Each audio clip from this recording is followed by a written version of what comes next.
What's up, y'all? Good morning. I don't know why I said it like that. Let me make sure audio's coming through okay. My audio's kind of weird lately.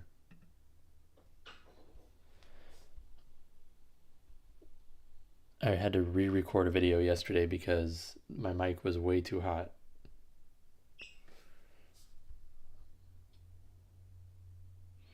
Seems to be okay now.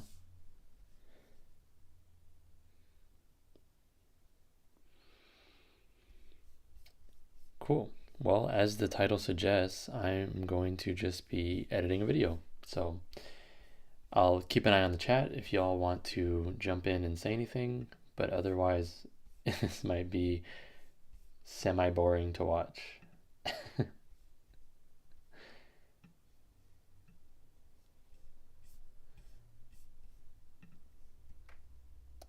Jamie, how you doing?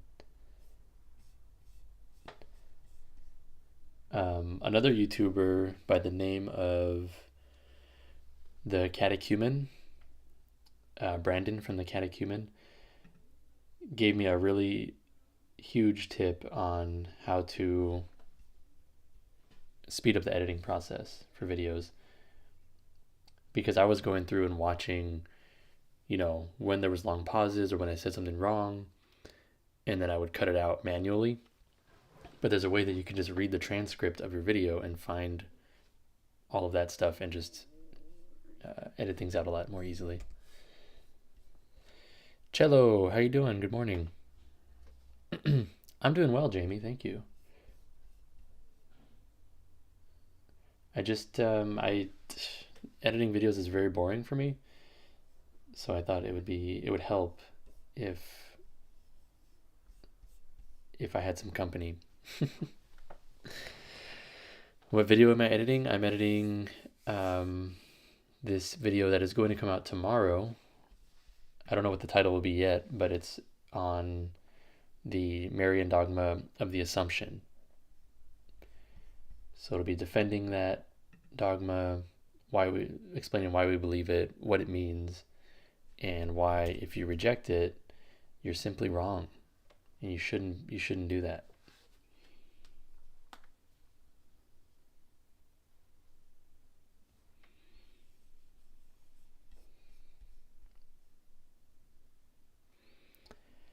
Jose, life is good. Life is much better than I deserve.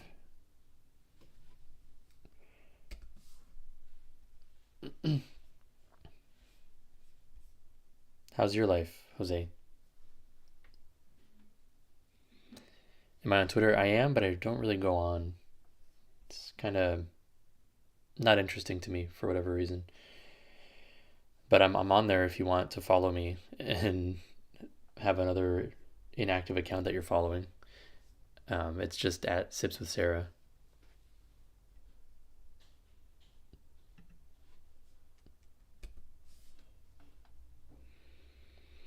My life is all right. Could do better. We could all do better, honestly. I don't know if you can hear my stomach. On my interview with Cameron Riker, there's points where you could very clearly hear my stomach. What brand is my microwave? I don't even know. Might be KitchenAid. Cool shirt. Thank you. This is Impending Doom, a Christian death metal band.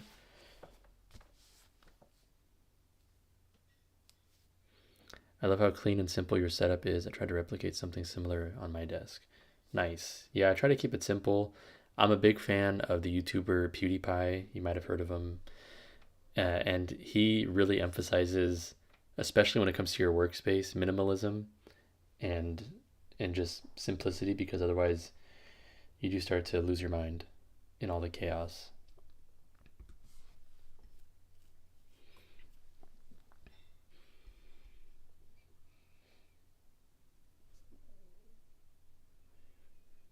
Are you able to attend daily mass? I can't do so. I can't, so do you have any advice? I am able, It's a little bit tricky because I work from home, and sometimes there are meetings or things that need to be done at certain times. So, and sometimes things come up that I need to be available for. So it's hard to do things that where I'm away for a long time because I might need to like jump into a meeting or something. But I definitely could. Um, I don't, and I really should. I wish I did. Something I've been trying to get myself to do more is go to adoration. If I can't make it to daily mass, then at least go to adoration a couple times a week. But that's something else I need to work on because I haven't been doing that consistently.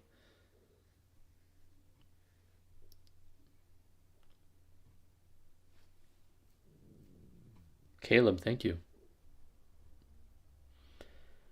Jose, house or apartment? House. Awesome. I'm also a metalhead. Didn't know you're one too. Yeah, there's a couple of bands that I like. I'm not. I wouldn't call myself a metalhead. I'm. I'm a fan of a couple of Christian death metal bands. My favorite right now is Hell's Enemy. He's awesome. It's actually a one man band. He does the vocals, the drums, the guitar, everything, and he's super talented. And don't tell anybody, but I'm supposed to have him on the channel sometime in the near future.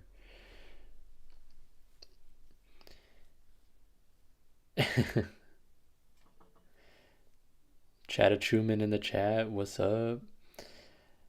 Um, your grandparents are so cute. You are blessed. Yeah, they're awesome. I think Twitter can help expose your YouTube channel by linking it to your channel. Yeah, I've tried to use it a little bit. I even posted a couple of videos on there because I've heard some people are moving over there as a video platform rather than just a text-based platform. But I found that nothing really does well over there, at least for me. Not yet. Maybe if I'm more consistent. Yo, I appreciate the content. Thank you. Kiri Suto Kyoto. I hope I said that right. Hell's Enemy, yeah, they're awesome. Or he's awesome. It's really one dude. Hey, Adrian, I just wanted to say I went to my first Mass a few weeks back and my Baptist mind was blown. Nice. The Forerunner. Um, it sounds familiar, but I don't know if that's just because of the car. Because I love Forerunners, the cars. Who is Sarah? That's a good question. He is a saint named, his full name is Junipero Serra, and he's the saint who founded um, all of the missions in California. He's pretty awesome.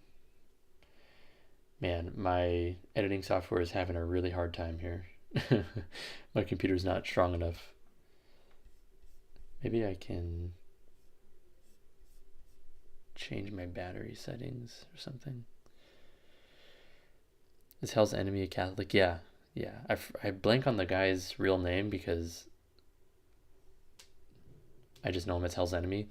But he is a Catholic. He has multiple bands that are just one man projects that he works on. The guy's crazy, but he's awesome. Chloe, hey, God bless you. By the way, Catechumen, if you're still here, I was talking earlier about how you saved me so much time by telling me about the transcript feature on Premiere Pro. Editing is so much faster now. It's great. So thank you for that.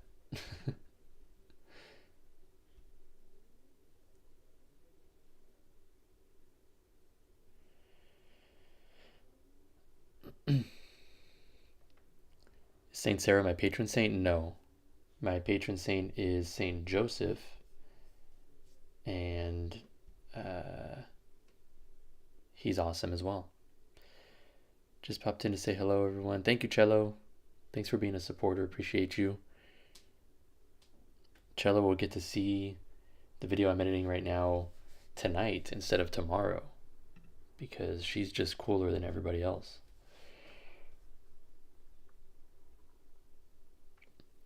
Plus, the new Premiere update 2025 is way faster. Oh, really? I don't know if I have that yet. I don't think I've updated it recently. If it's even out yet. What's up, Eric? What's going on?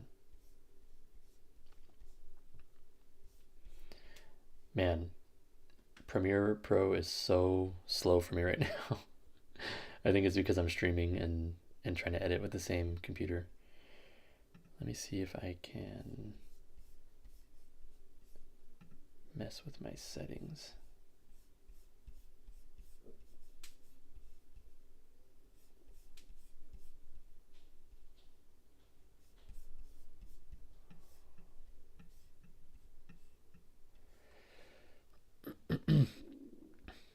Oh, it just dropped a few days ago. Grandparents in RCIA, I wish. That's the goal. I'm probably going to go visit them tomorrow and see. Oh, it's because I have it on low power mode always. Why would I do that? Never, dude. Never. I'm going to go see my grandparents tomorrow, and I kind of want to expose them to the rosary because I think they have like a distorted view of what the rosary is. I don't think they really know what it is. And I think if they were to witness it, they would think, oh, this is actually kind of beautiful.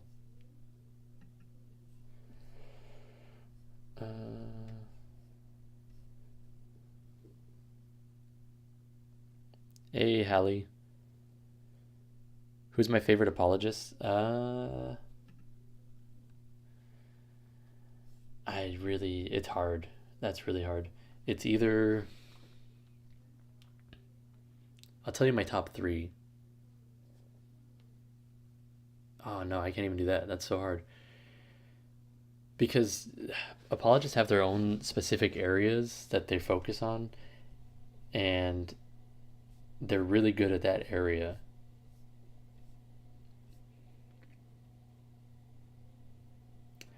Like, you guys are probably familiar with Capturing Christianity. Cameron Bertuzzi, he converted to Catholicism a couple years ago, I believe. And he is just awesome at philosophical arguments for the existence of God. And then you have Inspiring Philosophy, who is really good at historical arguments for the resurrection, and also philosophical arguments for the existence of God. So there's those dudes are awesome at those areas. And then you have people like Trent Horn and Jimmy Akin, who are just amazing at a variety of things. But there's just a bunch of people out there killing it. And then there's that book, Behold Your Mother, by Tim Staples. That book is amazing. So it's just everyone's like doing great work out there.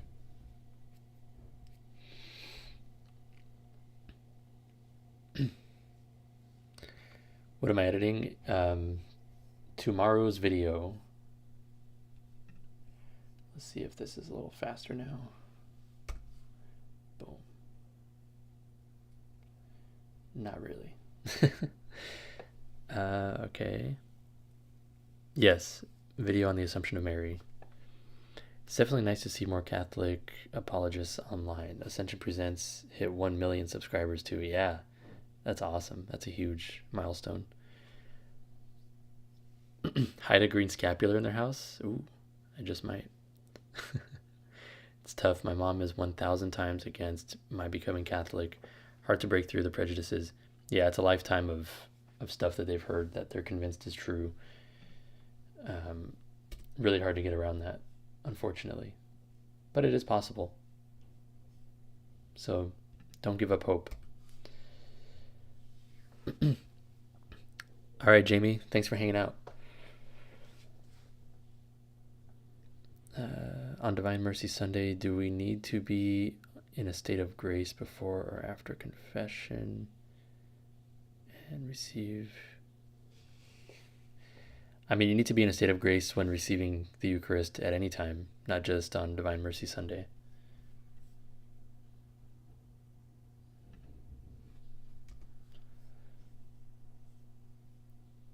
I don't know if that answers your question or not. As a cradle Catholic, my heart goes out for all the converts, and especially the ones who has a hard time with their parents with regards to their conversion. It is tough, yeah. Yeah, I think I've talked about it before, but I was going to convert to Catholicism like years before this time around. And I told my grandparents about it, and the sentiment from my grandma was essentially, I don't want to talk to you anymore. Like, I don't want anything to do with you if you become Catholic. And that broke my heart, and it's scared. Because I didn't know at the time that there was that animus between Protestants and Catholics, or, that Protestants were so anti-Catholic. I just thought it was like, oh yeah, if you want to do that, that's another acceptable option. But it was like, no.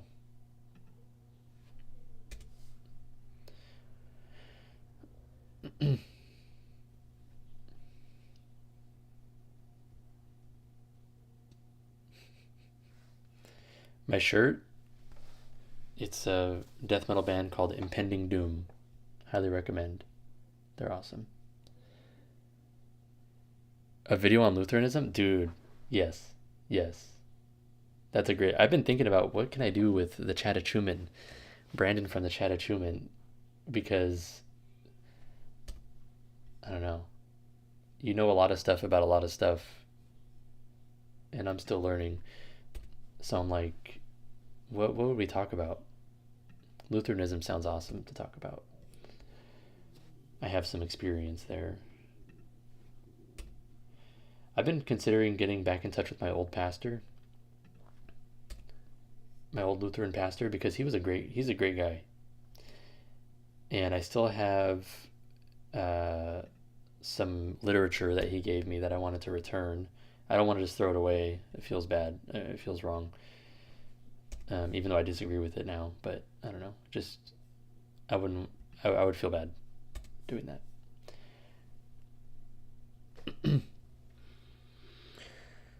Blessings to everyone. Blessings to you too, Marcos. Thank you. I was a confessional Lutheran for 25 years. Wow. I was a confessional Lutheran for 2 years. So you got me beat by a couple there. We could go through some stuff from the Book of Concord. That is not a bad idea. I've read a little bit of that when I was Lutheran. That's a solid idea. I'd have to reread it. Don't throw away books. I own a lot of books I don't agree with. Yeah. No, I hate to throw away books. Especially ones that look nice. Like, I have a Luther Small Catechism, which in and of itself might not have anything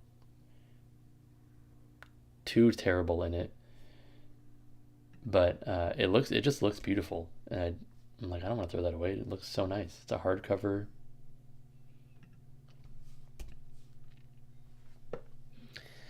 How long did you do your Lutheran channel? Do you still have old videos saved? If so, would you ever? Yeah, I've thought about reacting to them.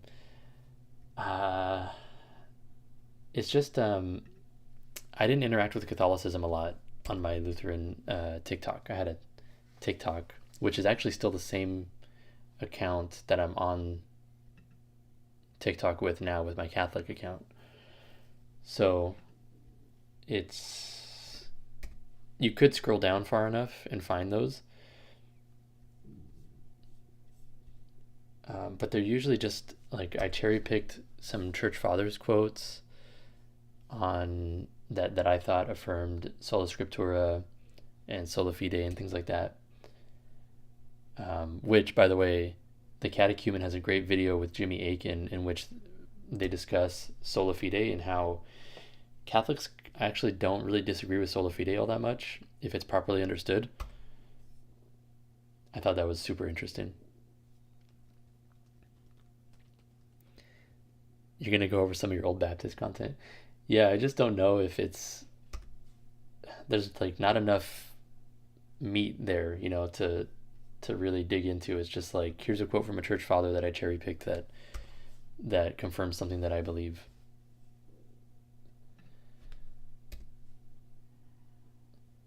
I remember talking to people. I would go in like Catholics live streams and talk to them, not to be argumentative or anything, but just to hear what they have to say and give my point of view. And after hearing me talk about stuff, they would all be like, "You're going to become Catholic at some point," and that would make me so mad. But they were right. It happened.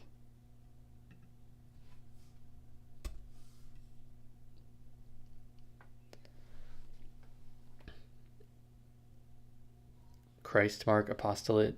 You go ahead, man. Go study.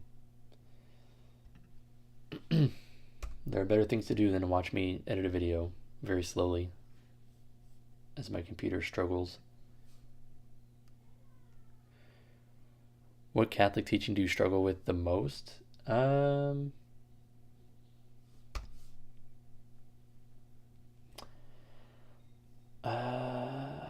don't know. I know in I've been leading catechism classes, and recently we talked about how those outside of the Catholic Church can be saved, but if they are saved, it is because of the Catholic Church.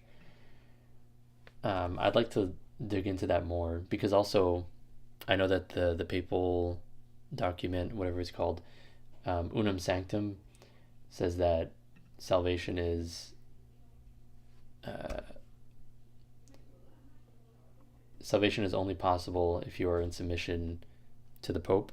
I'm not sure if that was like a dogmatic decree for all of time or if that was a temporary measure, and identifying the differences between those is very important. But yeah, so it just kind of confused me because if Protestants are outside of the Catholic Church, they're obviously not in submission to the Pope.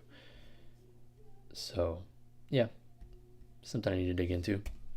Maybe somebody here can uh, help me out with that.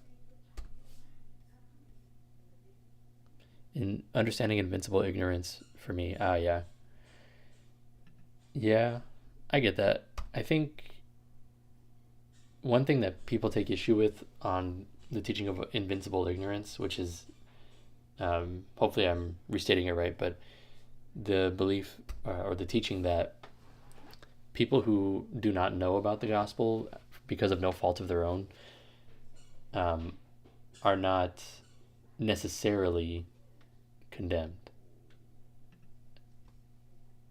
But I believe they'll be judged on the love that they have and um, like if they would accept the gospel had they been presented with it. And one issue with, I mean, it's not an issue with the teaching, but one issue that can come from our understanding of that teaching is we can use that as an excuse to not talk to people about the gospel. But imagine if you didn't know about Christianity and you were to be judged at the end of your life by how loving you were. I wasn't very loving before I became a Christian. So I think it's still very important for us to go and spread the gospel because lots of people are not loving until they become part of the faith.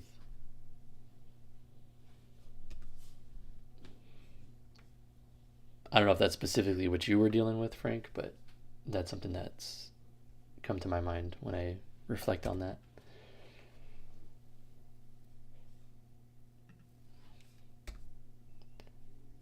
Did you guys know there was a pope named Pope Adrian? There's been a few, apparently. I only know of Pope Adrian the First. It's pretty cool.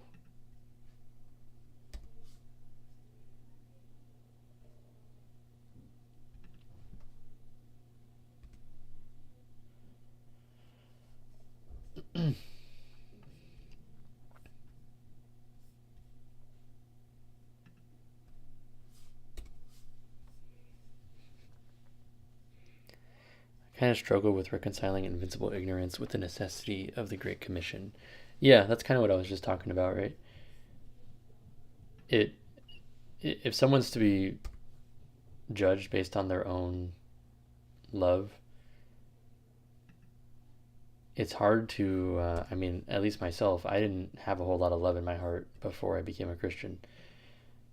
My whole thing was how do I put myself above other people, make myself look better, and put other people down. That was basically my life philosophy. So until I became a Christian. So becoming a Christian brought love into my heart, which I would not have had otherwise. There is such a thing as culpable ignorance. If God had it set that you were studying on this thing, for example, if a theologian hadn't been studying when it was his duty, he would be judged. Ooh, that's heavy. What argument was the most convincing for you in converting to Catholicism? I think any argument that has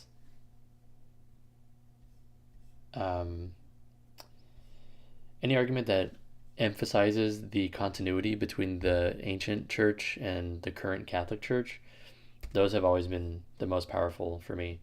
That was what got me interested in Catholicism in the first place. Actually, I don't think I've talked about this in a video before, but Gavin Ortlund's book, or maybe I did. Gavin Ortlund's book, Reclaim, or what is it called? It was Theological Retrieval for Evangelicals. I don't remember exactly where in the book or what in the book alerted me to this, but I didn't know beforehand that the ancient church always believed that the Eucharist was not a symbol, but was actually the body and blood of Christ. So that came up, I think, in Gavin Ortlund's book somehow. And I was like, wait, we changed that belief? Why did we change that? That doesn't make sense. If the ancient church believed that, then shouldn't we believe that? And that just sent me on a spiral. And I was like, oh, they also believed different things about baptism. Like, what are we doing here?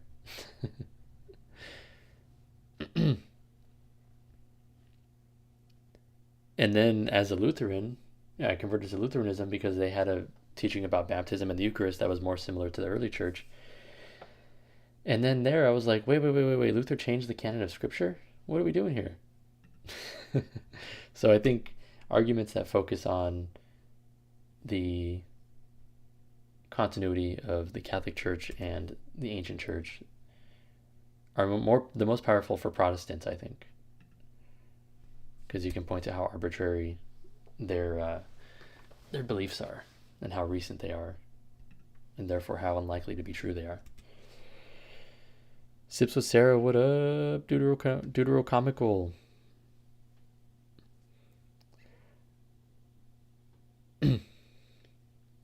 My favorite dogma?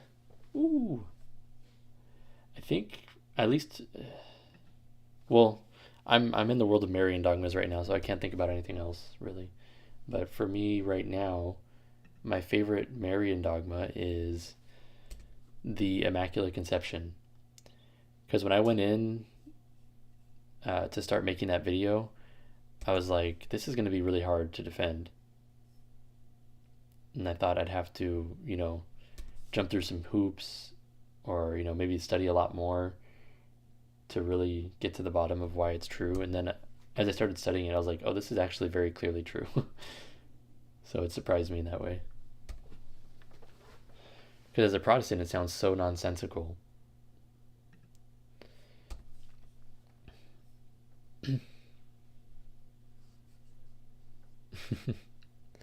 What's up, Andres? Are you editing a Protestant-owned video? No.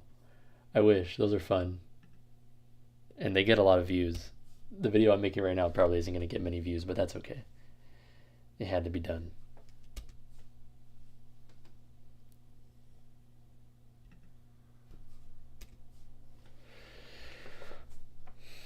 Looking good. Thank you. You too. Just watched Shameless Potpourri's vid on Halloween. Don't you just love the church being responsible for most holidays? I know. I'm looking forward to pointing out to family and friends, hey, this is a Catholic holiday. Happy All Hallows Eve. His costume was epic. I didn't see the video yet. Was it his like French ruler costume or whatever it is? On that note, since this is my first year as a practicing Catholic, hey, same. It totally bothers me seeing how secularized Christmas is in the country. Yeah, 17th century Joey H. Yeah, that was great. He was wearing that at the Catholic Answers conference. It was hilarious.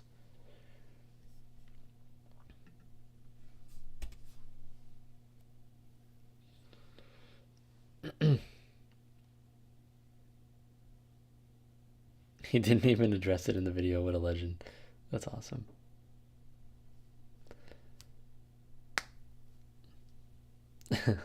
Holiday comes from holy day. Epic W. True. Yeah, one thing that I don't know how to start doing, but would be awesome to start doing is just hosting parties on feast days. That would be awesome. Like, hey, today's the feast day of whatever, Blessed Carlo Acutis. We're gonna have a party. And just invite people like that. They'd be like, "What are you talking about?"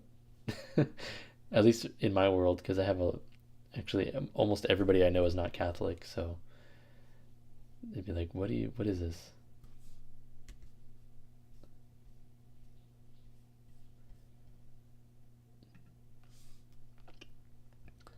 Live rosary stream when? Surprisingly, a lot of people have been asking for that. Maybe we'll do it on this stream later. I've been trying to do, or not trying, I've been doing 4 rosaries a day at the advice of Cameron Riker, another very, very amazing YouTuber on here, who is, his channel is totally underrated.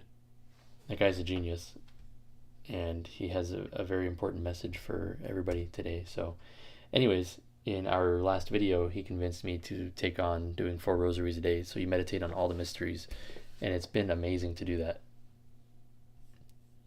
It's really changed my perspective on a lot of things, and it's changed how I manage my time in a really good way, because my time management is usually really bad. My plan for St. Patrick's Day is to put up flyers saying, if you haven't been to Mass all year, you have nothing to celebrate today. Yes, you can only drink a Guinness if you've been to Mass at least once this year. That's a low bar, I guess. I don't know. That might even be still too high of a bar, actually. That's a brilliant idea.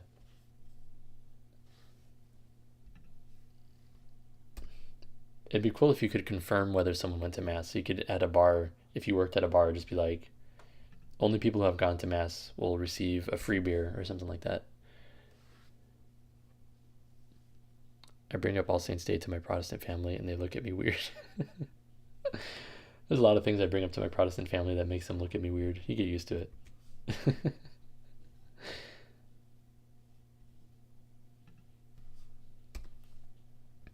20-decade rosary when? Have you ever considered joining Eastern Orthodoxy? No, I haven't. Because the papacy is true.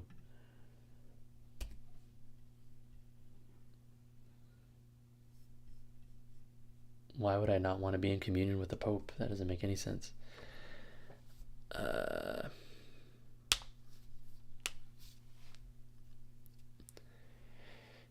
Cameron is a great warrior for the Rosary and St. Joseph. Yes.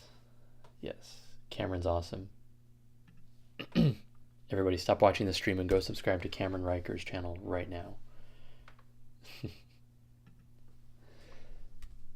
We need to establish a Catholic social credit system.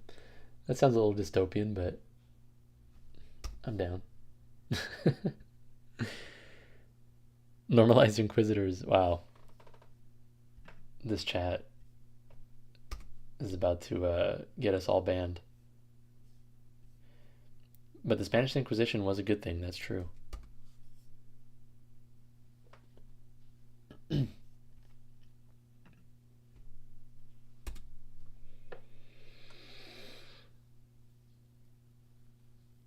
Imagine not submitting to Christ's holy regent. I know. Imagine cringe. I used to do that, but then I was like, oh, that's kind of cringe.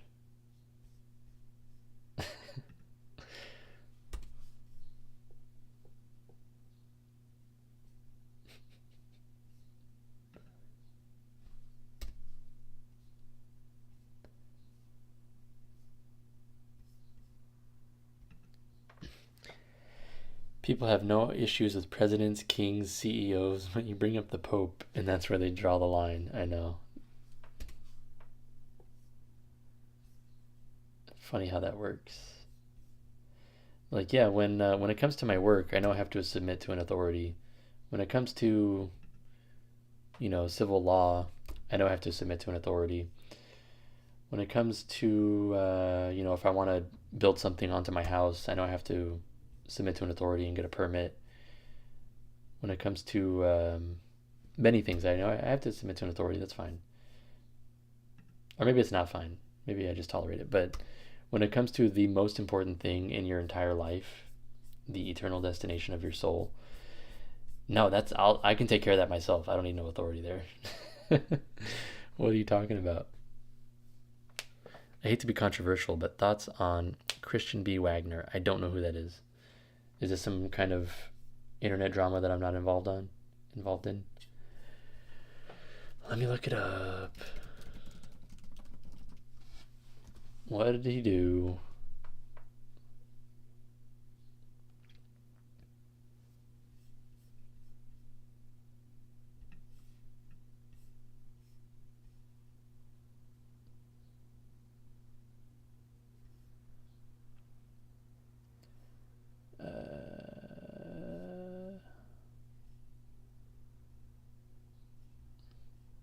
Is there something I should be finding here? Because I just see christianbwagner.com. Are you just trying to get me to plug his stuff, or what is this?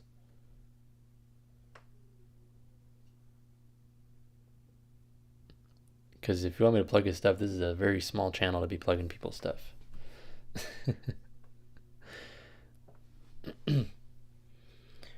Wagner is dope. Trent Horn used him in the latest video.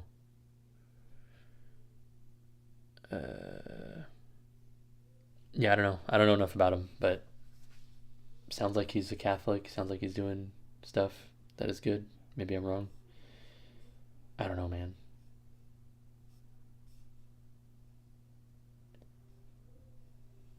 I haven't heard of him before, but I'll check him out.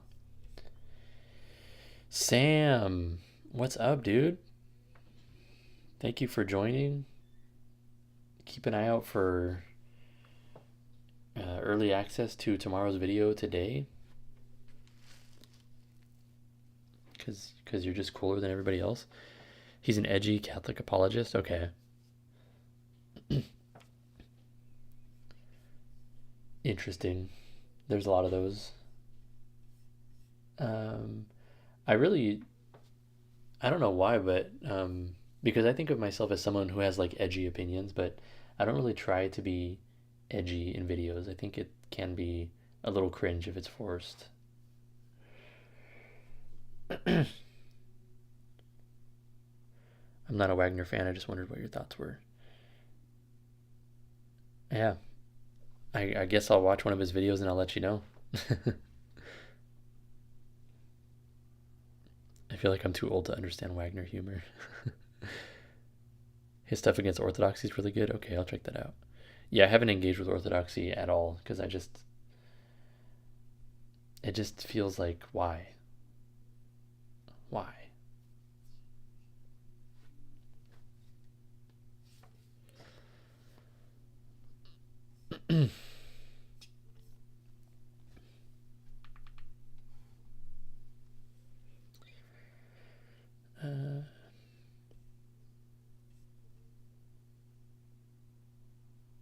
The Pope was one of the easiest items for me when I converted.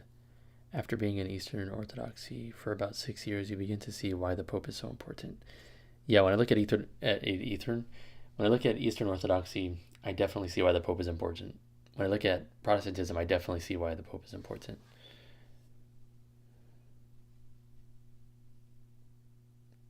Have you guys gotten hip to the Catholic Bible highlights with Kenny Brouchard?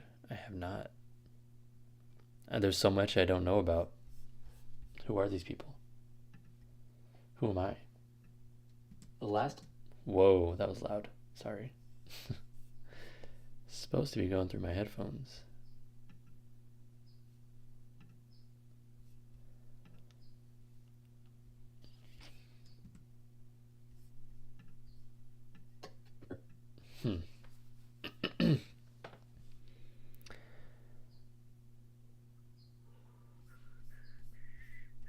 Especially good on the filioque. Yeah, the filioque to me is like, why is this an argument? That's just clearly true.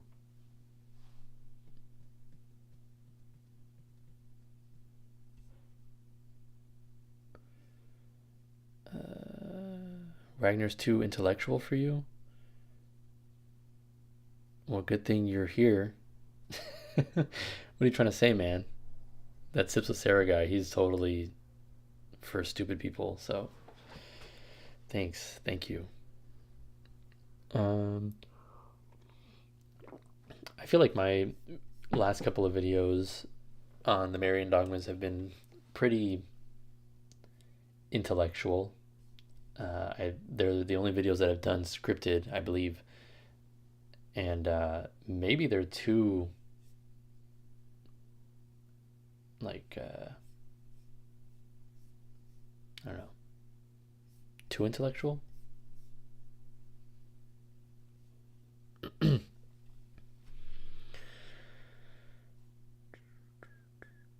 changed how I approach the Bible and explaining Catholic doctrine. Really great videos. Okay. Favorite book of the Old Testament? Ecclesiastes.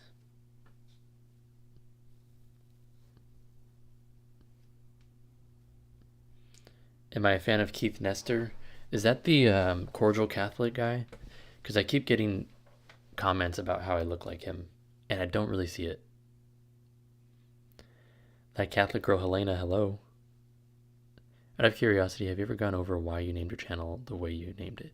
No, but I've been considering making a video about that because I would like to learn more about Junipero Serra, and it'd be a good opportunity to do so.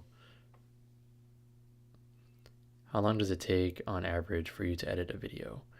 At least like 3 hours. He's pretty good intellectually, but he has this weird feud with Michael Lofton. I don't get it. Yeah, I've never felt the need to go after another Catholic on YouTube. Maybe I'm just not there yet, but like, why? By the way, my chair, I need a new chair because it just shrinks automatically.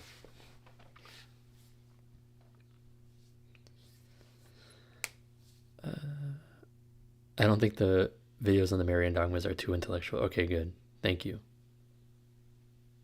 Because I've thought, like, what if someone is just watching this, like a Protestant who's curious, and then they're like, what is he talking about? Like, I don't want it to go over people's head, but I also don't want to sound like an idiot.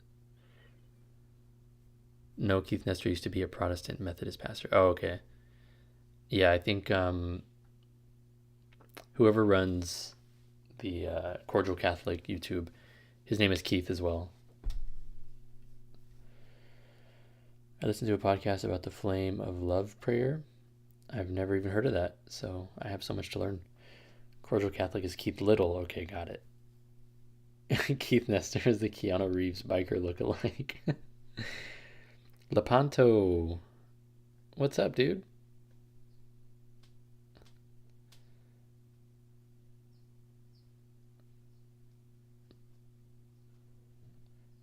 Thoughts on How to Be Christian, aka Ferris. I've seen a little bit of his stuff. I was introduced to it when I was at the Catholic Answers conference. Some of the other guys there, and gals, had suggested his videos, and I watched some of them, and the guy's really good. He's very entertaining to listen to, and he's witty and very snarky in a good way. I really hope I can get this to work because I need to listen to this video. But I don't want it to just blare into the microphone here. That is so loud. Why is it doing that? I'm sorry. I'm surprised by how small his channel is. Yeah. There's a lot of really good Catholic YouTubers whose videos are too small. New video sneak peek? Nah. Well, I'm not even done with it yet.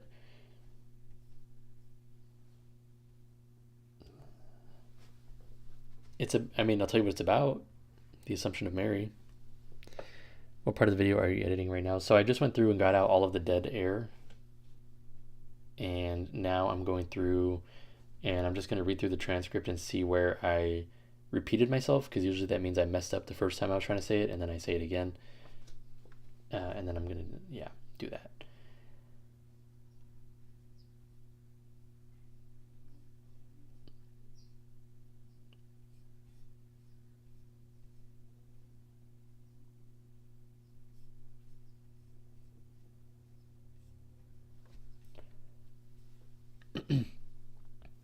Shout out to your Spotify podcast. Thank you, man. Yeah, we're on Spotify and Apple Podcasts now.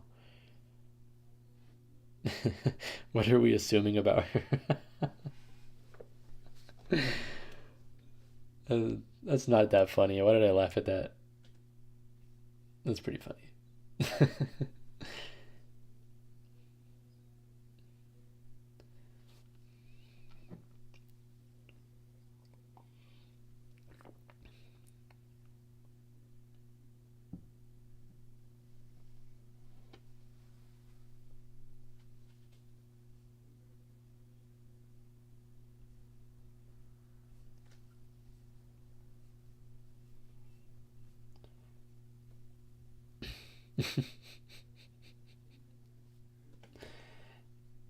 Yep. I'm debating on if I should upload all of the past videos to Spotify and Apple Podcasts. Well, really just Spotify because then it handles the distribution. But I'm like, do people want that? It also makes me want to make longer content because I know when I listen to a podcast, I don't want it to just be like 10 minutes long. I want it to be at least 30 minutes long. Please do. All right. Fine. But yeah, so I've been trying to see how I can make longer videos. And I've been debating also doing a conclusion video recapping all of the Marian dogmas and expanding on them a little bit, maybe touching on places where I missed some things in the original video. I think that'd be fun. And I could probably make a really long video out of that. Have you seen the Exorcist Files podcast? It's a tad scary, but it's interesting to hear Carlos explain the stories he's got. I have not, but I'll check it out. I like stuff like that. I like scary stuff.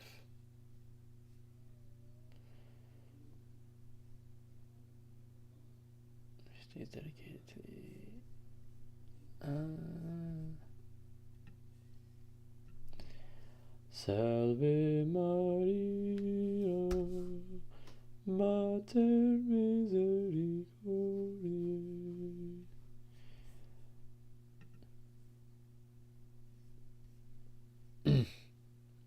Hey, thank you for the super chat. You didn't have to do that.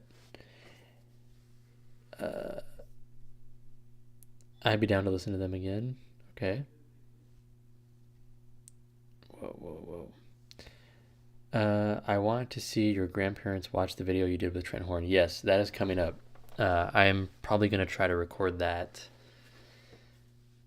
Probably tomorrow. I'll be recording that, and then it'll probably be live the following week at some point. because I really want to know what they have to say too. Whenever I see Trent Horn has uploaded a video and it's less than 40 minutes long, I cry. I know, I get that. That's one good thing about Shameless Potpourri. Joe Heschmeyer, he uploads like 50-minute videos no matter what. I love that. Any thoughts on Anglicans? My dad said the only thing different about them is the Pope, but that seems suspect. Um, See, I personally don't understand how Anglicanism is appealing to anybody because it was founded by a king who wanted to have his marriage annulled so that he can marry his mistress, and the Pope said no. And then he was like, okay, well, then I'm the Pope now. And that's how Anglicanism was born. So that is just really like, why? Why would, like, that's the origin story of your religion and you think that's something you want to go be part of? Doesn't make any sense to me.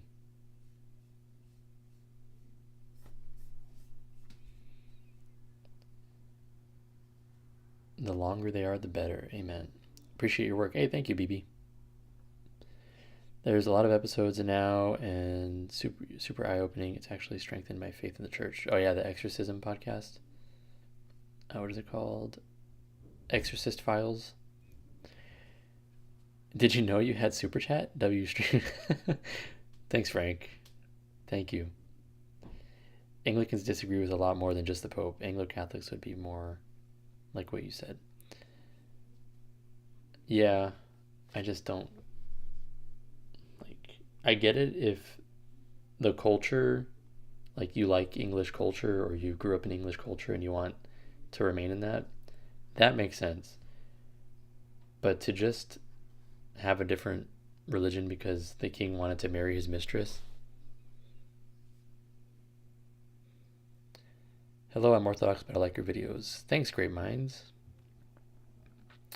Gotcha, thanks. Women too involved in Anglican. I don't know what that means, but okay. Seems suspect. As soon as you remove an authority, you're going to result in other doctrine changes, it seems. Yeah, and now they have like women priests and all kinds of nonsense going on over there. So I think that kind of speaks for itself. And even as a Lutheran, there was a Lutheran apologist and theologian who I really enjoyed. He's a very smart guy, very thoughtful guy. His name is Jordan B. Cooper. And he pointed out how there's some Anglican churches that do not believe that women can be ordained. And there's some that do believe that they can be ordained. And the fact that you have a single body called the Anglican Church that disagrees on who is properly ordained is a big problem. Because if you're an Anglican and then you're going to say, yeah, I'm an Anglican, but I don't believe that that Anglican priestess is properly ordained. It's just like a big problem for your church as a whole. And that's why the Church of England, I think attendance is non-existent. I go to an ordinariate Catholic church that used to be Anglican, nice, and the liturgy is beautiful. So I understand from that, but the priest definitely had to go back to seminary to realign his beliefs. Yeah. Ooh, that must have been an interesting process. I like to talk to that guy. Ordinariates and uniates are honestly some of the best Catholics in terms of reverence for the liturgy. Nice. Do you prefer traditional Latin Mass or modern Mass? So I went to the Latin Mass for the first time this past week, and it was very beautiful. I didn't know what was going on a lot of the time, so that kind of took me out of it, where I didn't feel, I don't know. It doesn't really matter how I feel, because the important thing is that we hear the word and we receive the Eucharist, but it just didn't feel as engaging to me, but that's okay. I would go back. And then afterwards they had a relic of Blessed Carlo Acutis, and they gave us these little prayer cards. Maybe you can see it if it focuses.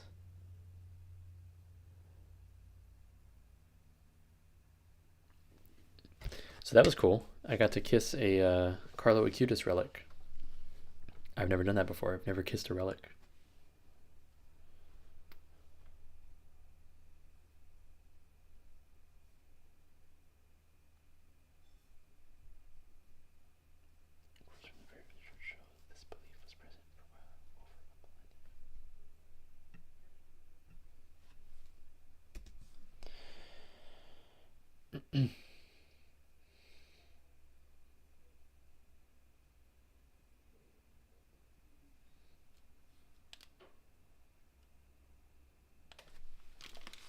Just gonna turn these off since they're not really doing anything. It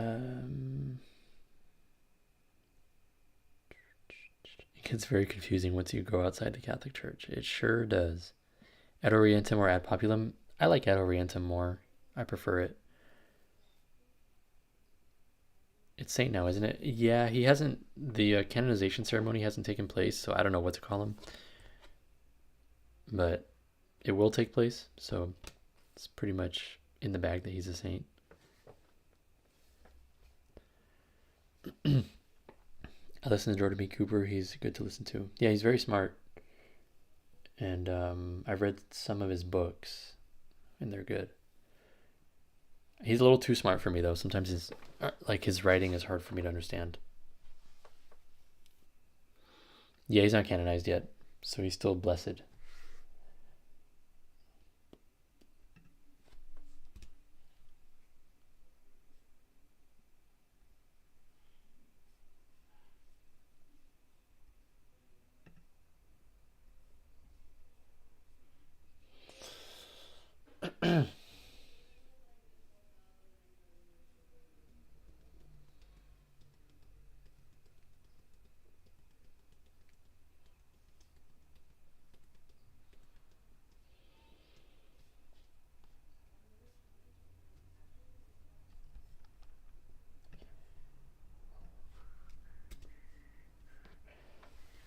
Also interesting about this next video coming up is I recorded one from this angle, like one take, and then I recorded another take from the side, so it's gonna give the illusion that I have two cameras, but I don't.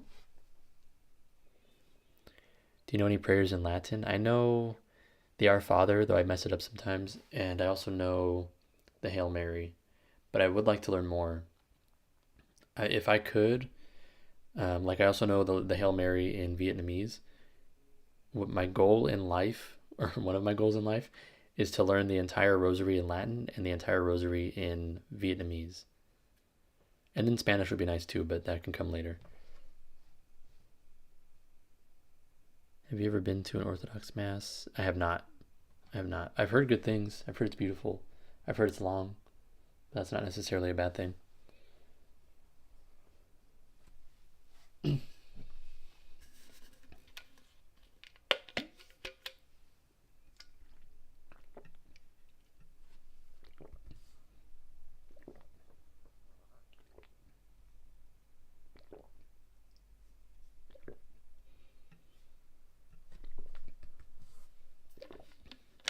How's your Vietnamese? Are you fairly fluent? I'm intermediate. I can get by, but I would like to be better.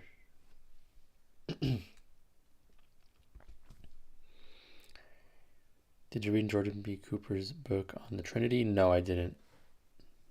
I forgot what book I read of his. I don't think I finished it though, because I was like, this is so dense. He's too smart. I'd hate to ever have to debate that guy.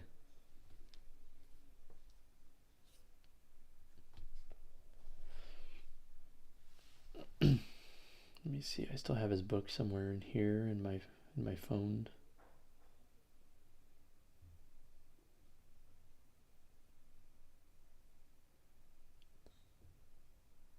Oh man, so many good books. Oh, The Great Divide. A Lutheran Evaluation of Reformed Theology. That one was good. What else? Ooh, a really good book. that is probably still good even if you're not a Lutheran. Has American Christianity Failed? That's a really good book by Brian Wolfmueller. He's a Lutheran pastor. Such a good book. He's like the Lutheran Father Mike Schmitz. If you watch his videos, you'll be like, you'll see what he's going for. I don't know if I mean I'm not saying he's doing that intentionally, but you'll see the similarities there. Are you involved with the Knights of Columbus? Yes.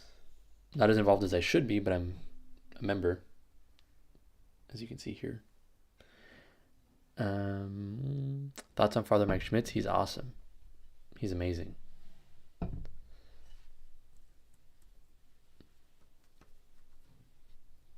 I wish I could make videos that are as like upbeat and energetic as his. I just That's just not my personality.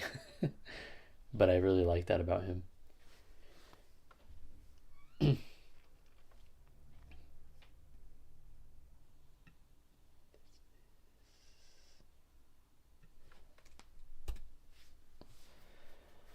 Salve Regina. Salve Regina isn't copyrighted, is it? Mater misericordiae. I like mellow presenters, yeah. Same. Have you ever considered any non-Christian religions? Yes. When I was in high school, and shortly after high school, I was really interested in Buddhism. I even went to a Buddhist temple and talked to a guy there about like what it would mean for me to become Buddhist. But then he told me about it and I was like, this doesn't make any sense.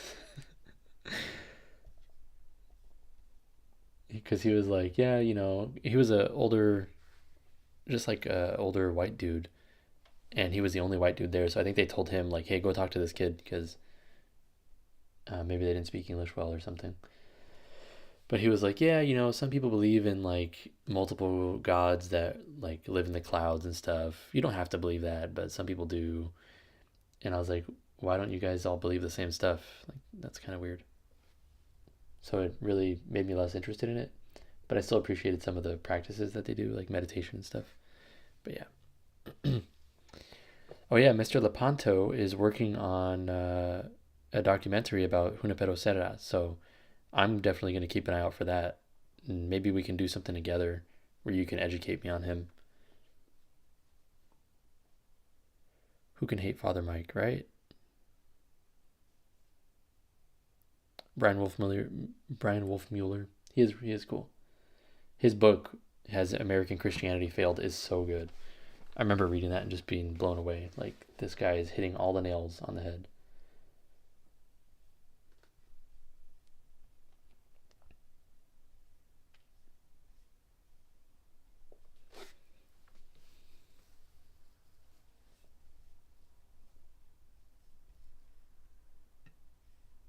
Whoa, whoa, whoa.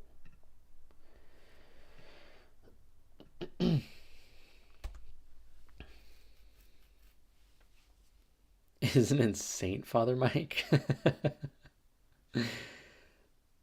I hope so, man. Jordan Cooper debated someone on pints. Oh, interesting. It's funny. I don't know if you guys are familiar with Kyle Whittington, but he has a really good YouTube channel as well. I wish he posted more. It's my only critique of his YouTube channel. But anyways, he was at the Catholic Answers conference, and there was a moment where he was facing away from me, and he was like kind of far away, and I looked over and I was like, "Is that Jordan Cooper?"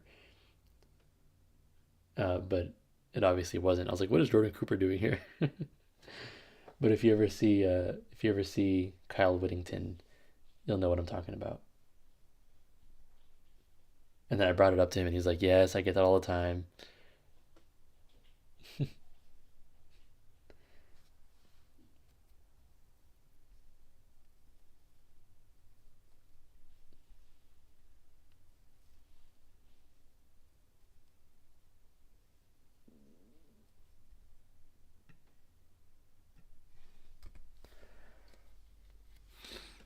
Thoughts on Father Casey Cole? I don't know who that is. I kind of like that I don't know a lot of people,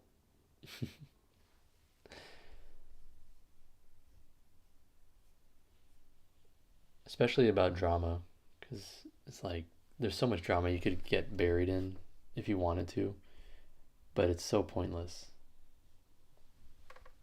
Like learning about all the online drama between Catholic YouTubers or even Protestant YouTubers, it's never going to make you a better Catholic or it's never going to make you a better person. So, what's the point?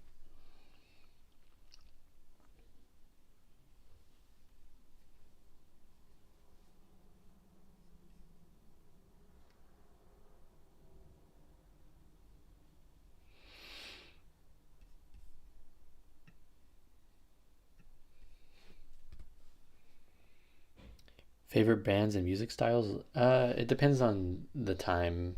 I go through different phases. I kind of cycle through the same different phases.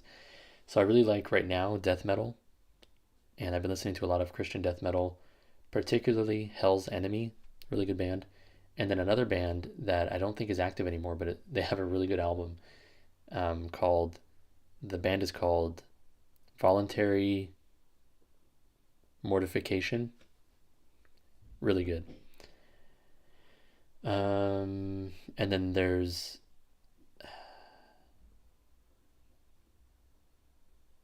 are like my two favorite bands right now, but particularly Hell's Enemy is really good. Have you made any progress in evangelizing any family members or friends? Mm, not, yeah, a little bit.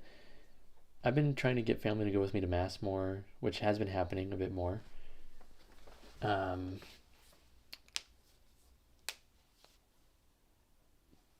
Not as much progress as I would like.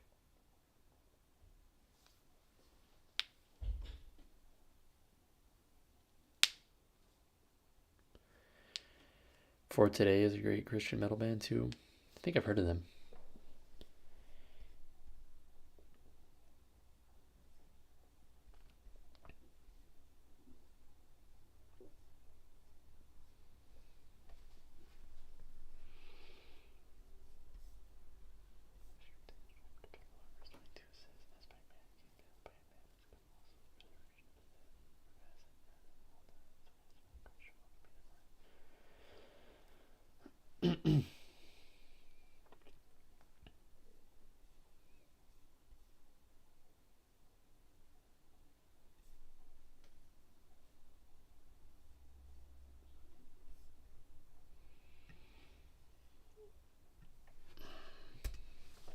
How's your Vietnamese coming along? Pretty good. I feel really good about it. Been studying it for over a year now. I thought I'd be further along, but I think I just underestimated how hard it is to learn a new language. But it's been a lot of fun to learn. I've met a lot of cool people through it, and I look forward to continuing to learn. Did you listen to Gavin Orland before becoming Catholic or Lutheran? No, I read one of his books, Theological Retrieval for Evangelicals, and that's actually what kind of sent me down a spiral of eventually becoming Catholic because I knew that evangelicalism cannot be true because their beliefs on the Eucharist and baptism are inconsistent with the historical church and, as I later discovered, with scripture. Learn Vietnamese through stories. That's how I've learned Chinese. Yeah. I was fluent conversationally after about 6 months. Wow. Yeah, I try to listen to a lot of Vietnamese YouTube channels just to get exposure to it because understanding it is the hardest part. Like speaking it, I can do, even if it's slow, I can get through.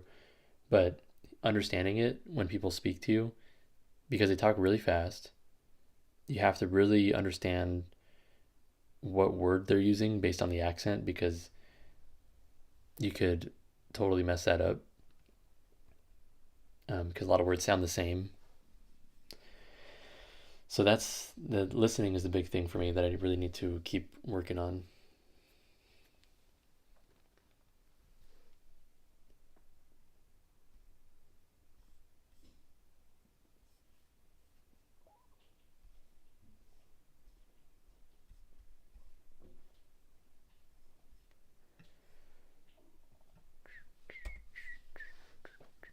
Do you know of any book or book series that sort of summarizes the Catholic faith for inquirers? I'm currently inquiring at an Eastern Orthodox church, and they provided a nice 4 volume set. 4 volumes. Ooh. I mean, the Catechism is a really good place to start. If you want, yeah, the Catechism of the Catholic Church.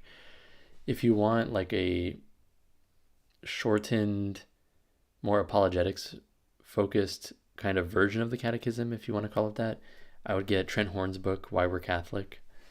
I used to have it here. I think I moved it. But yeah, Why We're Catholic is really good. But it's more apologetics focused. So the Catechism, it does do some, it obviously tries to defend why we believe what we believe, but it's mostly focused on explaining things so that you understand it. But yeah, like Father Mike Schwitz has the Catechism in a Year podcast. I highly recommend that.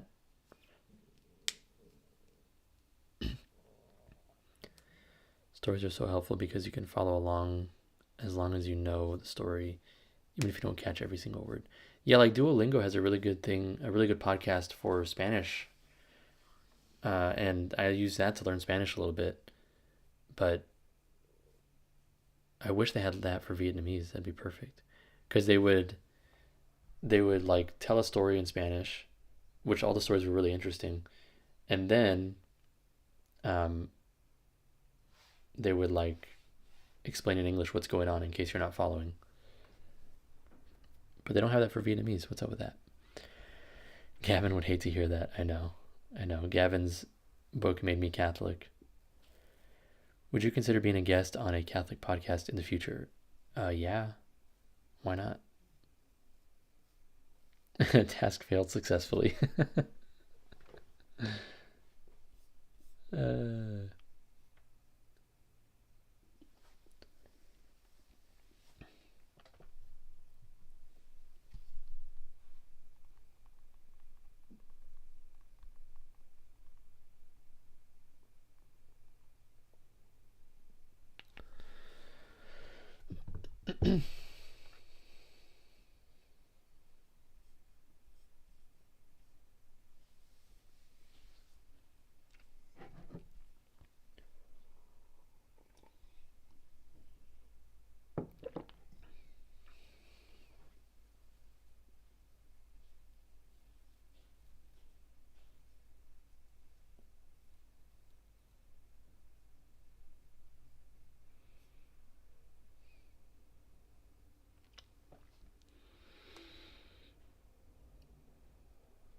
Anything by Scott Hahn, Rome Sweet Home. Yeah, that's a good one too. What is this?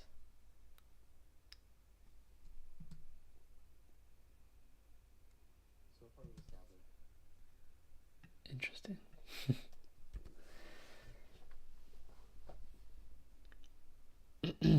What else do you guys want to talk about?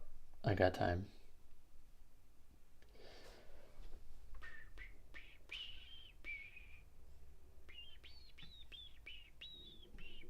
Do you guys ever get songs from Mass stuck in your head?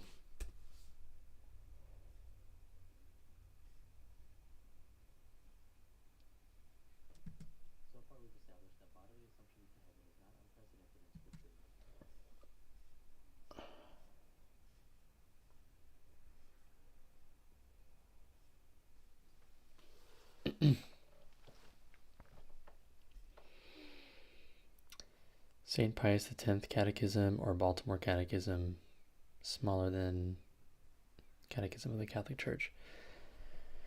Good to know. I get Mass songs stuck in my head all the time. Bread of Angels is my personal favorite. What is that? I don't know the names of the songs. Let me look it up.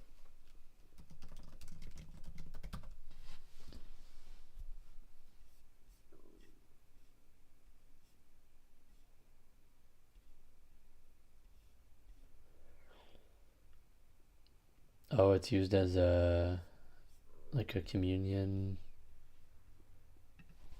Whatchamacallit?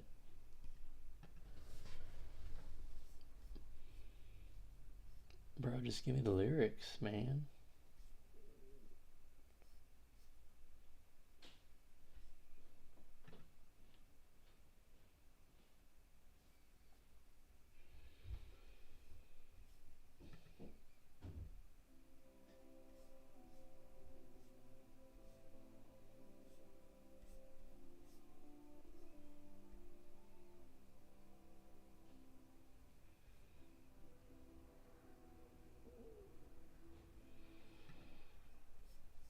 Nice.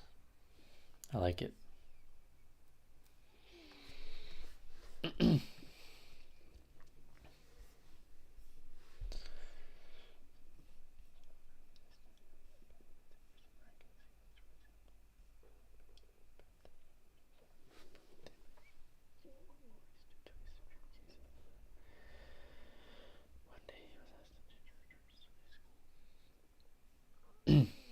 Is this fun for you guys to watch? How long will the video be? Probably about 15 to 20 minutes. It's looking like it's going to be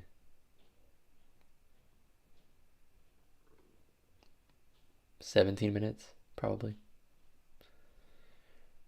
The Sanctus, yes. My favorite song in Mass is, I believe it's called the Agnus Dei. Lamb of God, you take away the sins of the world. It's beautiful. You should read a book by Jonathan Pokluda. Why do I do what I don't want to do? Ooh, that's a good question. I ask myself that all the time. It's an overview of the 7 deadly sins. He used to be Catholic. He is Baptist, but bro, should be Catholic. How do you go from Catholic to Baptist? That I don't understand.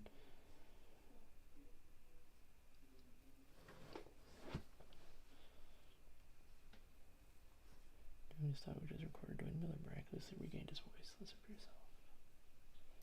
Next day, Miller went to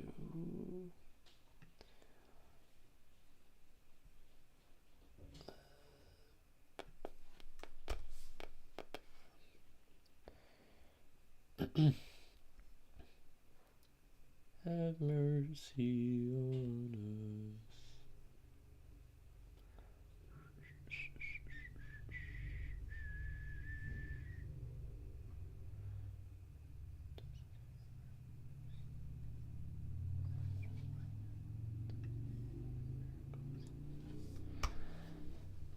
Would you ever consider learning Latin? Yeah, actually, I tried to.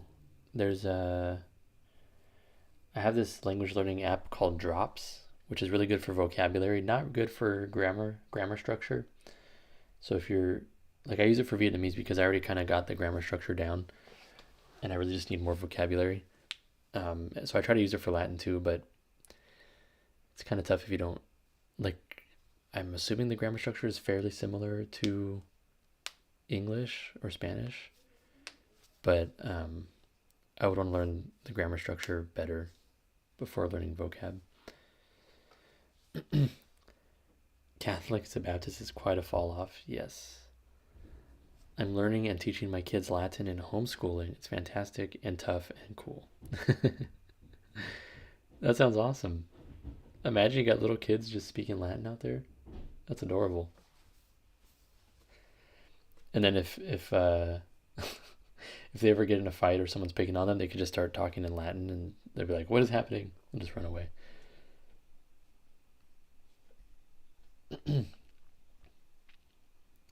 Latin is a little hard because verbs go at the end. Ooh, it's like German. Ah, I see.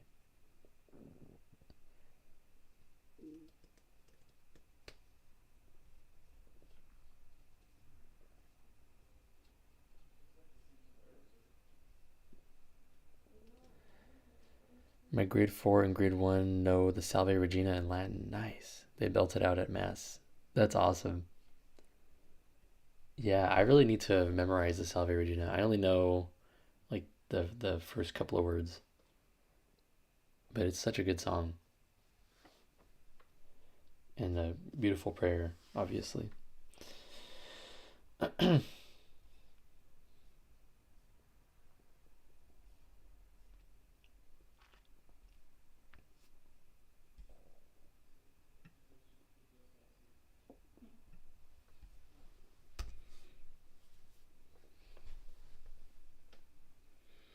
I'd recommend learning it in song first, and then it'll make reciting it super easy. Nice.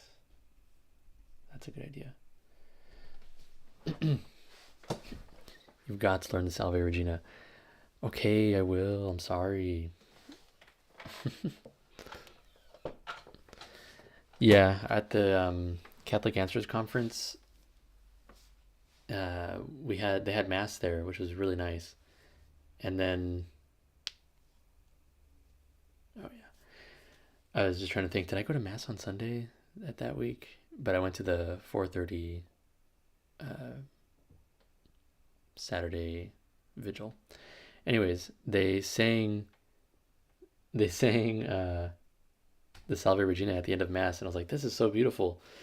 And I didn't know it, but everybody knew it, and I was like, man, I wish I knew it. How long exactly to the hour have you been Catholic? Well, let's see. I got confirmed this past Easter at the 9 a.m. Mass.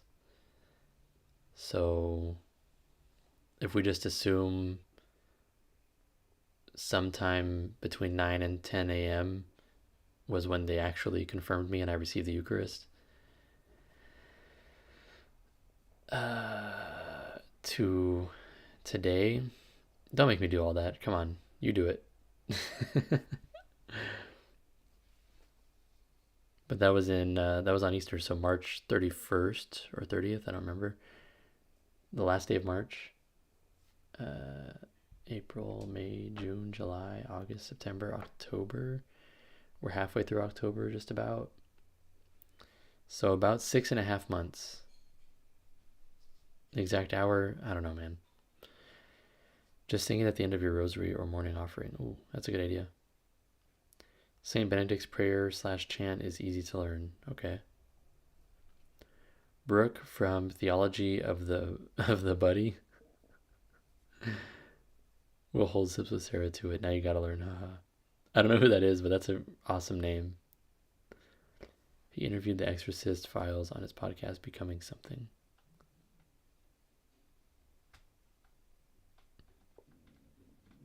Nice. Is this your full-time job right now? What past jobs have you had? This is not my full-time job. I'm trying to make it my full-time job. And with your help and with God's grace, it will become a full-time job. 13,371 hours or 802,267 minutes ago. Dang. Thank you for doing that, Chris. I hope you used AI or something. Maybe I should have done that. That's awesome.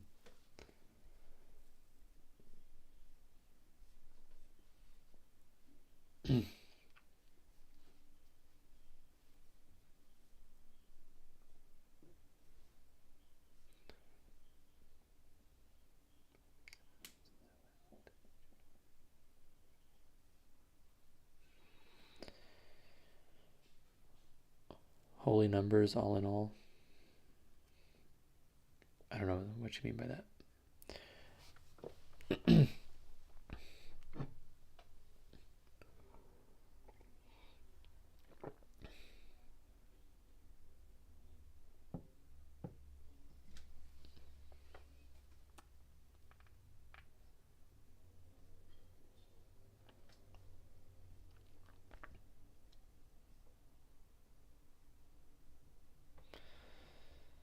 Oh, the hours and minutes.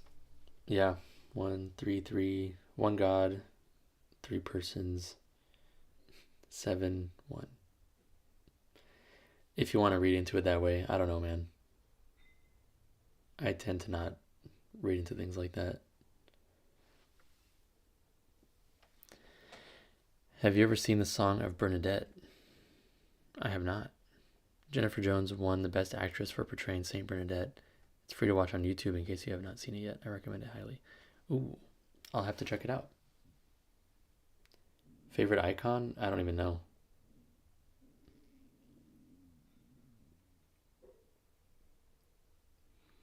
I became a Catholic this Easter too. How did you go from Catholic to Catholic YouTuber so quickly? Well, it's probably not a good idea to do what I did.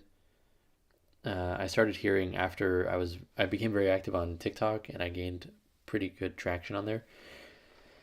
And people were starting to say like, "Hey, maybe you shouldn't be doing this just yet because you're a fairly new Catholic." And I was like, "You know what? You might be right." But basically, what I try to do is just be very careful about the videos I make. That's one reason I started scripting videos, because I don't want to say things off the cuff that are confusing to people or might lead people to believe something that is false about the faith. So I just try to be very careful. I try to run my scripts by people beforehand, or at least run it through ChatGPT and ask it if there's any areas of theological error where it would be at odds with the Catholic Church.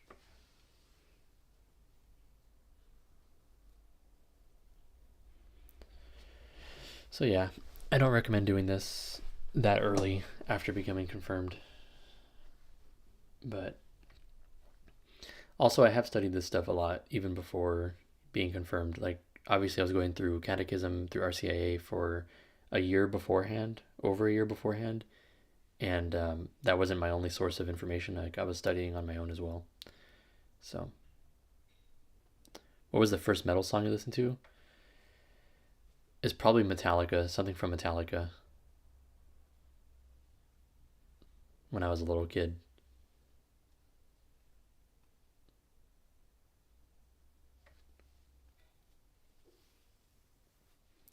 The first Christian metal song I listened to, I don't remember exactly, but I know the first band I got really into on the Christian metal front was Impending Doom. Really good band.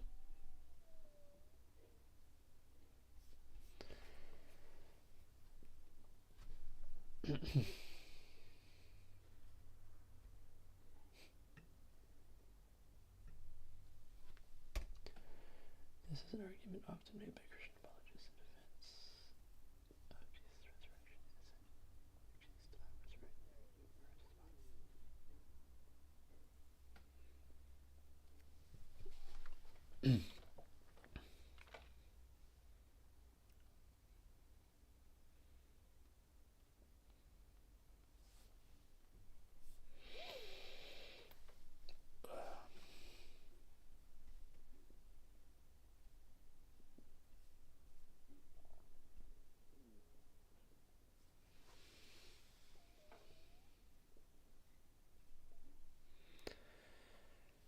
Favorite video I've created?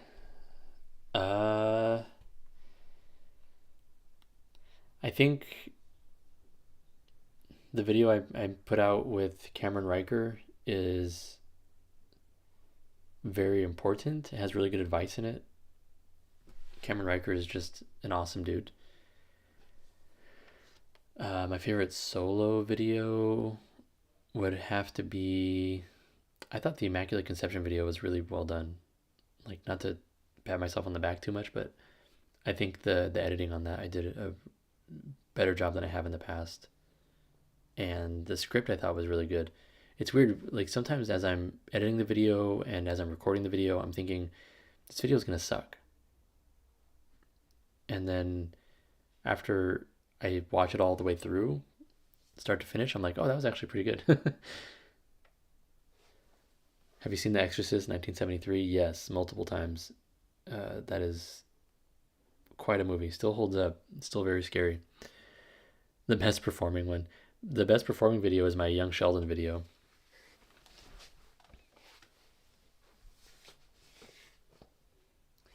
So my video arguing against refuting Young Sheldon's arguments against Christianity. That's my best performing. I think it's at 130K. But I wouldn't even say that that's my best video, to be honest. And it was surprisingly, it was like the easiest video to make, because I had made something similar on TikTok, so I already kind of remembered some of the arguments refuting what he was arguing. So I like recorded it super fast. Editing was easy. Didn't put a whole lot of thought into it, and then threw it up and it took off.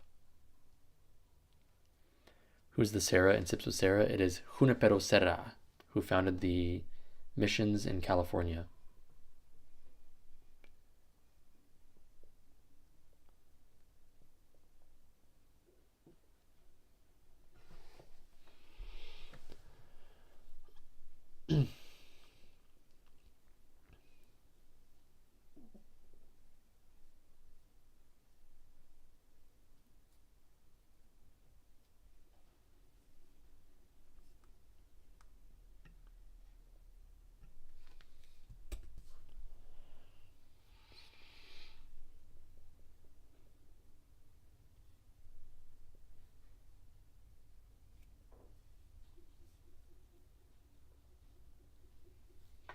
Another good book, if you guys want. Oh, I moved it. But I mentioned it in tomorrow's video. It's called The Incorruptibles by Joan Carol Cruz. Really good book. And it details over 100 cases of saints who died and their bodies did not decompose after their death. Really cool book. And another good one, which is here. Well, there's a couple here that are good. Not that you guys asked, but these are good books. 10 Battles Every Catholic Should Know. Really, really interesting book. And then also Benedict, Defender of the Faith.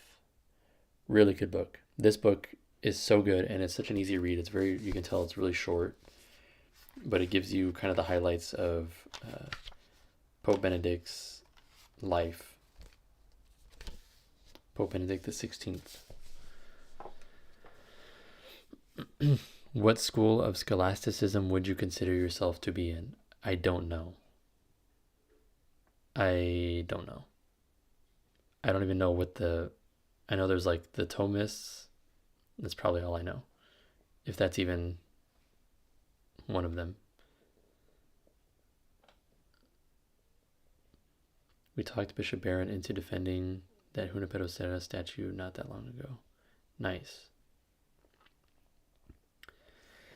There's a specific scene in Sheldon where Sheldon changes his tune and tries to comfort his mom about the possibility of God. Yes, that was an interesting scene. And I'm glad they did that. But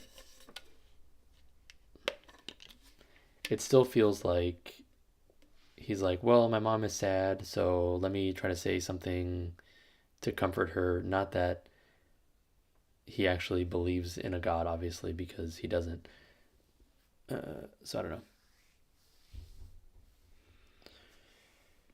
Do you ever plan to see any of the incorrupt saints like Saint Bernadette? Yes. The Shroud of Turin? Yes, I would love to. And the Tilma cloth from Our Lady of Guadalupe? Yes. That would be awesome. If or when I will be able to do that, I'm not sure.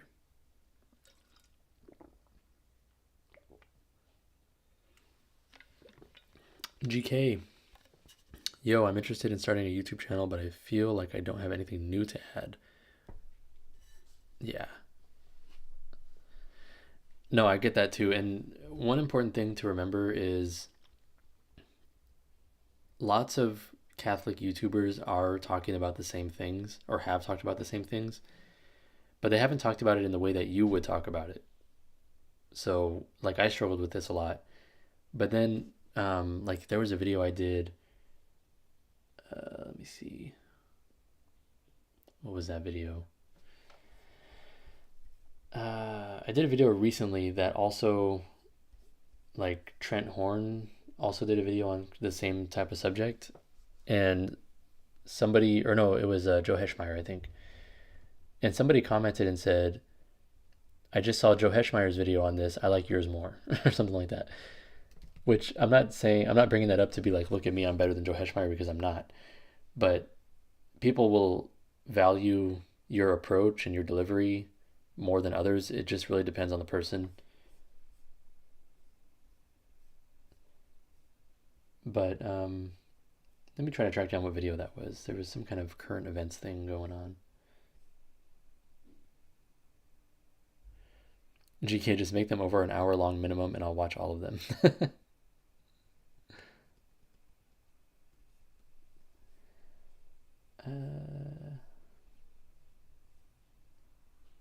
Oh, it was my video responding to Allie Beth Stuckey and Mike Gendron, who she had on her show. They said a bunch of lies about Catholicism and I responded to it. And I guess other Catholic YouTubers had done the same previously. But somebody, I don't know, I mean, somebody said that they liked mine more. So I appreciated that. It felt nice. But I don't think I'm better than Joe Heschmeyer by any means, not even close. But some people just appreciate different approaches. So don't be afraid to say things that others have said, because there is going to be something unique that you bring out about whatever topic it is.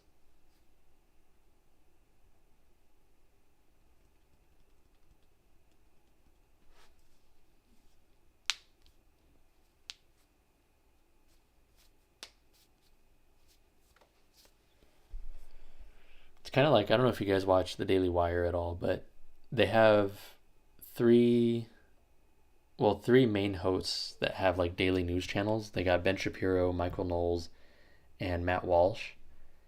And if you listen to all three of their shows each day, they talk about a lot of the same stuff. So it's not like, you know, I mean, sometimes they do talk about different stuff, but generally they talk about the same stuff, and but they have very different styles of speaking, very different approaches to the issues, and sometimes they even disagree with each other on the issues. So it makes them unique in their own way. Who's your favorite Catholic creator outside of Catholic Answers? Ooh, putting me on the spot. Um, if I had to pick one, I hate when people cop out of these answers, so I'll try to pick one.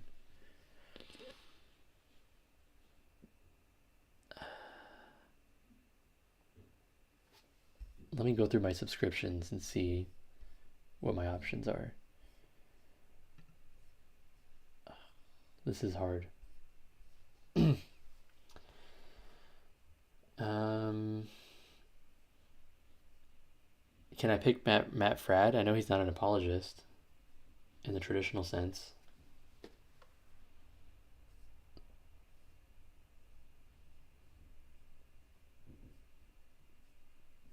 Mm, or Gabby After Hours. He's really good. I don't know if he's an apologist, but I don't know.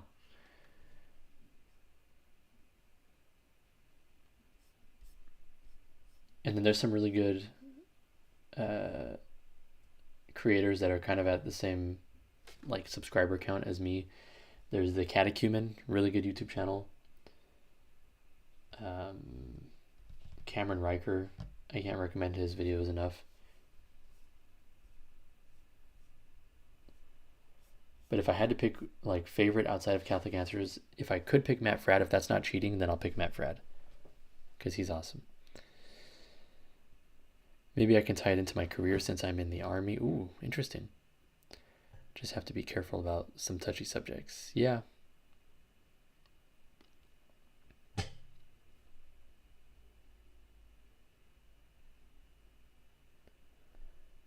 A video on just war theory would be interesting. Yeah, that's true.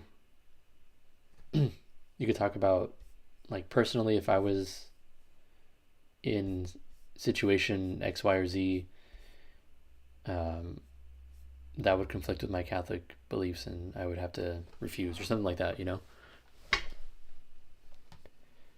But if I were in this other situation, this would be acceptable under Catholic teaching. That'd be interesting. Yeah, from the perspective of someone who's in the army.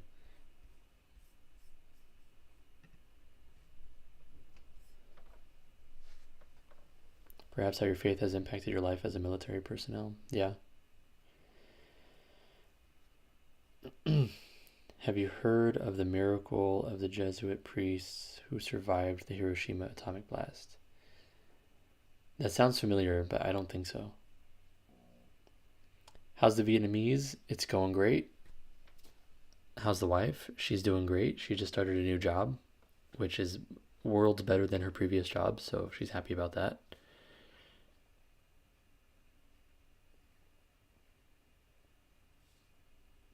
How are you doing, Corpse Parfait? Yeah, I've considered exploring just war theory more since not many people talk about it. The other thing would be my take on current events and geopolitics and military things as a Catholic. That'd be interesting too. I've thought about kind of talking politics as well, but if it's done right, it's good. I think it's just like if you get caught up in all the minutia of this person said this and this person's dumb and whatever, then it's not very helpful for anybody.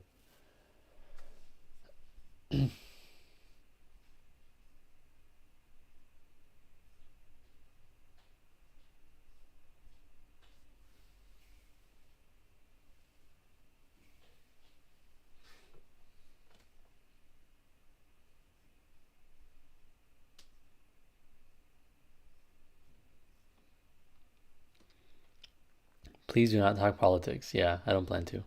I've talked a little bit. I did a video on the Trump Harris debate and how one of the moderators said that it's illegal to abort a baby after it's born,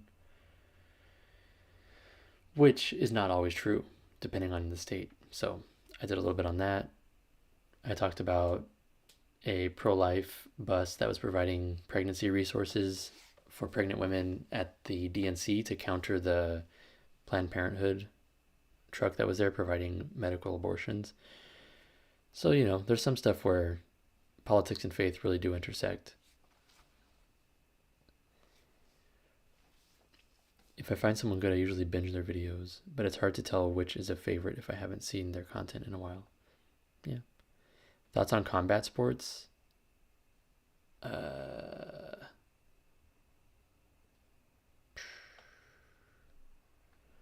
like them generally. I like watching kickboxing. I love kickboxing. I don't watch it much, but I do. I enjoy it when I do.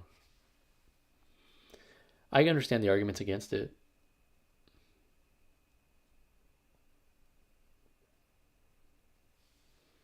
I'm doing well. I was thrown off at first by the war talk, but I read the comments. Now it makes sense. Yeah. We need Catholic commentators who don't feel the need to be political constantly. Yeah, I agree. I think it's helpful when Christians talk Christian worldview, which politics has been creeping on to, not the other way around. Yeah, yeah. I don't consider the abortion debate political. I don't either, really. But there were political figures involved because I mentioned the debate and the DNC and things like that. So, but yeah, much of talking politics is wasted breath. Yeah, agreed. L Delta, you got to go. All right. Thank you for hanging out. You're a true gentleman and a scholar. Thank you. Both sides are problematic on abortion, unfortunately. That is true. That is true. Thank you for going over the 7 books of the Bible that are often left out. It's been helping me as a revert. Nice. Yeah, I still have one more to do. I'm just kind of burnt out on that series, honestly. But I still have to do 1st and 2nd Maccabees. I will get to it one day, I promise.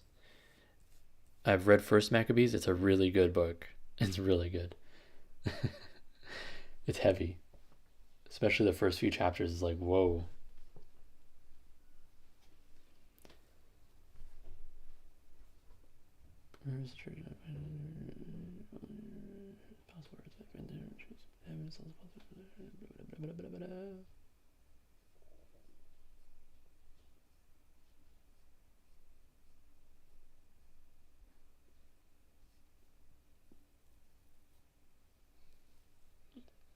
In my opinion, combat sports, like almost all sports, are great. However, just like any sport, if you get too wrapped up in it, it becomes a problem. Learning skills to defend yourself and your family is great. Yeah, I agree. What's your most controversial opinion on the faith? Um,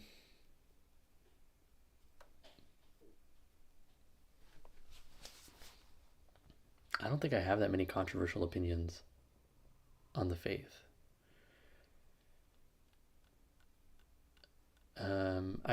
I don't think.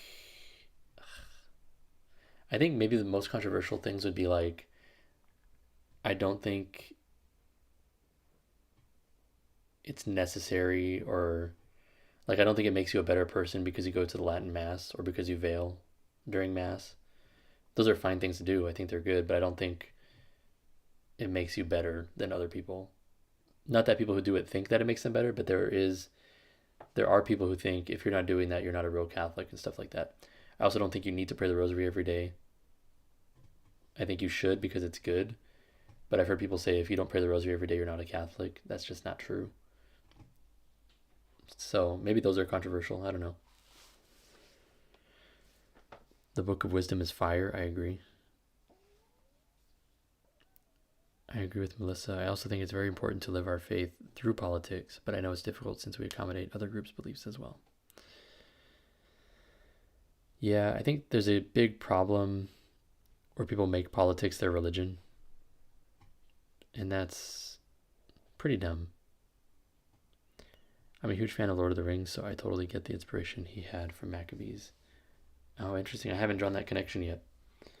I've watched Lord of the Rings, I haven't read it yet. I want to read it.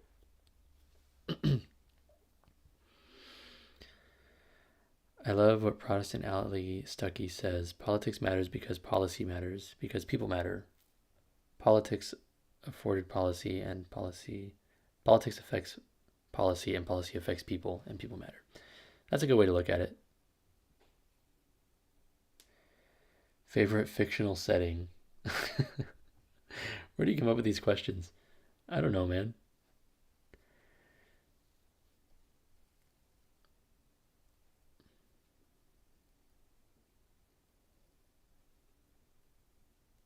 Favorite fictional setting? I want to answer your question, but I don't know. I really like Lord of the Rings. Um, I also really like Harry Potter, but I think the setting is very simple, which maybe is good. But like Lord of the Rings is so vast compared to Harry Potter. Like you have the elves, you have the orcs, you got like all these different the hobbits, and then in Harry Potter you just have humans and wizards, muggles and wizards. But it's still a really good story. It's just very simple. I used to be Protestant and I love the Book of Wisdom. I also just finished reading Judith and Esther. Yeah, I haven't read Esther yet, but Judith is so good. Thoughts on Rings of Power? I haven't watched it. I heard it's kind of whack, so I just avoided it. I see all the flaws, but I just want to like it anyways. Yeah, I mean, maybe it's good. I just haven't watched it. Catholic Millennial. Would love to collab, brother. What's the number one thing youth and young adults need in the Catholic Church? Ooh, I think they just need to be properly catechized. Like we can just keep it simple and do that. Because a lot of what I hear from ex-Catholics, both young and old, is just they just don't understand what we believe. They were never properly catechized, so they believe some half-baked version of what the Catholic Church teaches, and then based on that, they reject it because they think that sounds heretical. But if they just understood what the Catholic Church actually teaches, then they would probably have not left the faith. So I think proper catechism is important.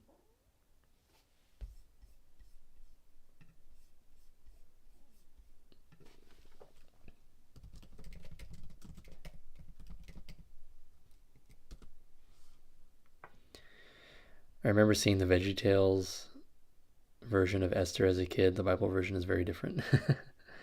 Yeah, that makes sense.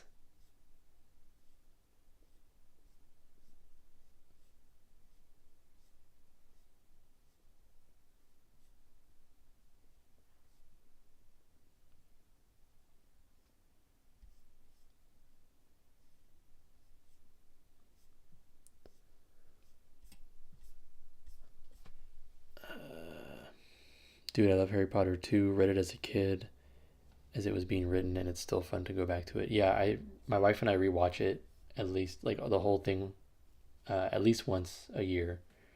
It's really good.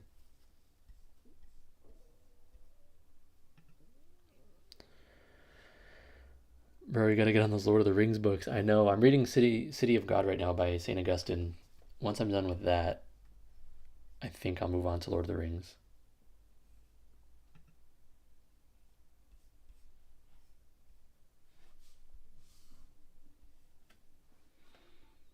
I can't do multiple books at a time because I'll just forget about one.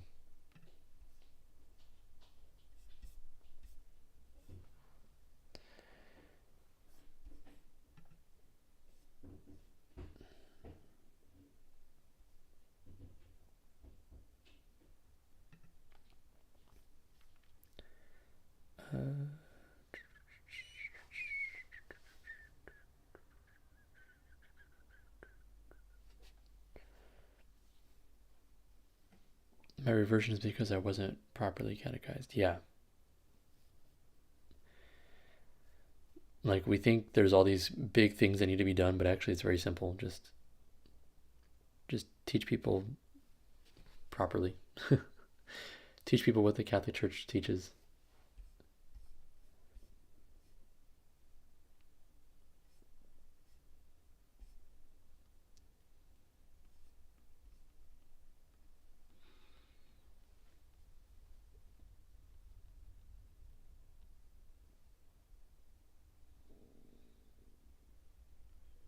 How many times have you read the entirety of the Proto-Canon? What does that mean, dude? You're using big words here. Proto-Canon. You're too smart for me.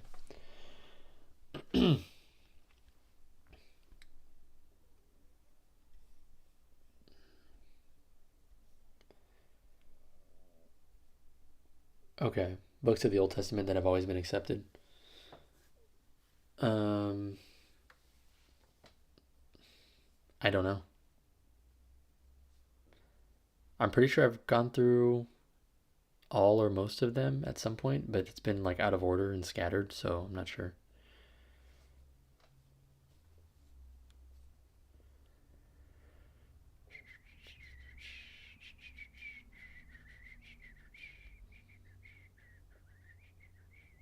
Harry Potter is a fall and winter must. Yeah, for some reason in winter it's really good. Lord of the Rings is heavy but so good. I love Lord of the Rings. My wife can't stand it. She's like, Frodo is just really stupid. Like, yeah, but it's a good movie, man.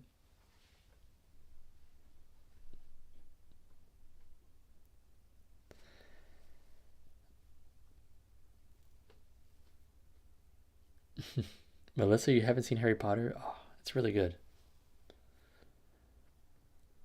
Taking a break from reading Lord of the Rings to read Champions of the Rosary by Donald H. Calloway. Interesting. Have you hopped on the Four Rosaries with your fellow brother you just had on? I have. I have been doing it now since this past Saturday, and I highly recommend it. It's amazing. How is Frodo stupid? Um, I don't think maybe he's not stupid. My wife thinks he's stupid. I don't think he's stupid. I think he's just human, and he's kind of weak, and it can be frustrating because you want a hero in a movie to be strong and not make mistakes. But like a particularly frustrating scene of Lord of the Rings is when he has the opportunity to just throw the ring into the fire, and he's taking his sweet time like looking at it, and he's like, maybe I don't want to throw it in the fire. There's just some scenes that are frustrating. I haven't seen it recently enough to remember, but um, yeah. Tolkien describes things in almost unnecessary detail. I enjoyed it a lot more once I read something saying that after Tolkien survived the war, he took time to appreciate the calmer moments in life.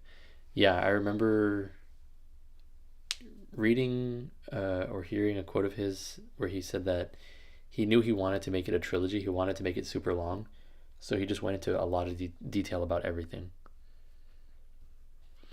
He's innocent and burdened with evil and temptation. Very relatable. That's true. I agree. Guys, I'm on Frodo's side. Don't get me wrong. The ring is an addiction. Yeah. It reminds me a lot of in Harry Potter uh, how they have the Horcrux, the necklace, and Harry's wearing it, and then he just becomes this like evil, not evil, but he becomes this like grumpy dude, and then Ron has to wear it. They have to take turns wearing it, and then Ron becomes kind of grumpy, and it's just like I don't know. This attachment to this thing is making them a worse person, but they don't see it, which is why the other people have to be like, "Hey, give me the necklace."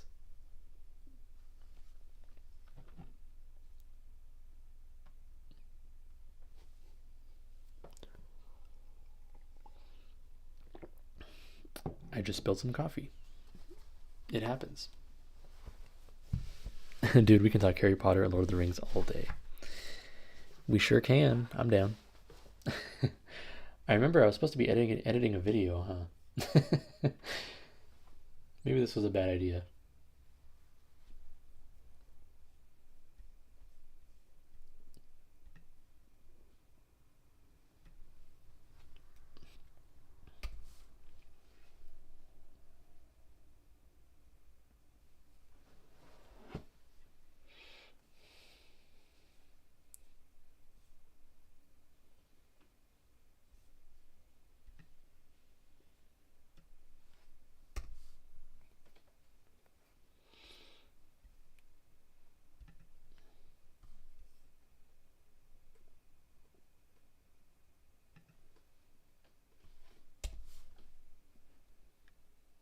Favorite alcoholic beverage? I like wine, red wine, Cabernet Sauvignon. I also really like Merlot, or no, not Merlot. Malbec. It's like a wine very popular in Argentina.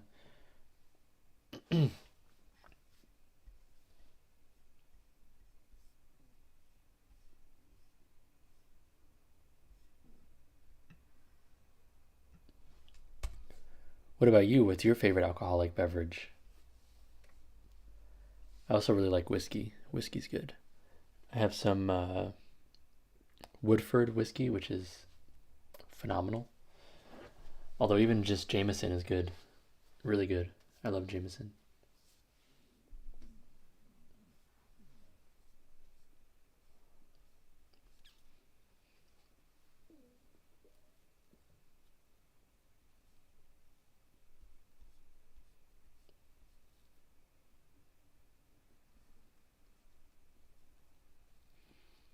Whiskey, yeah.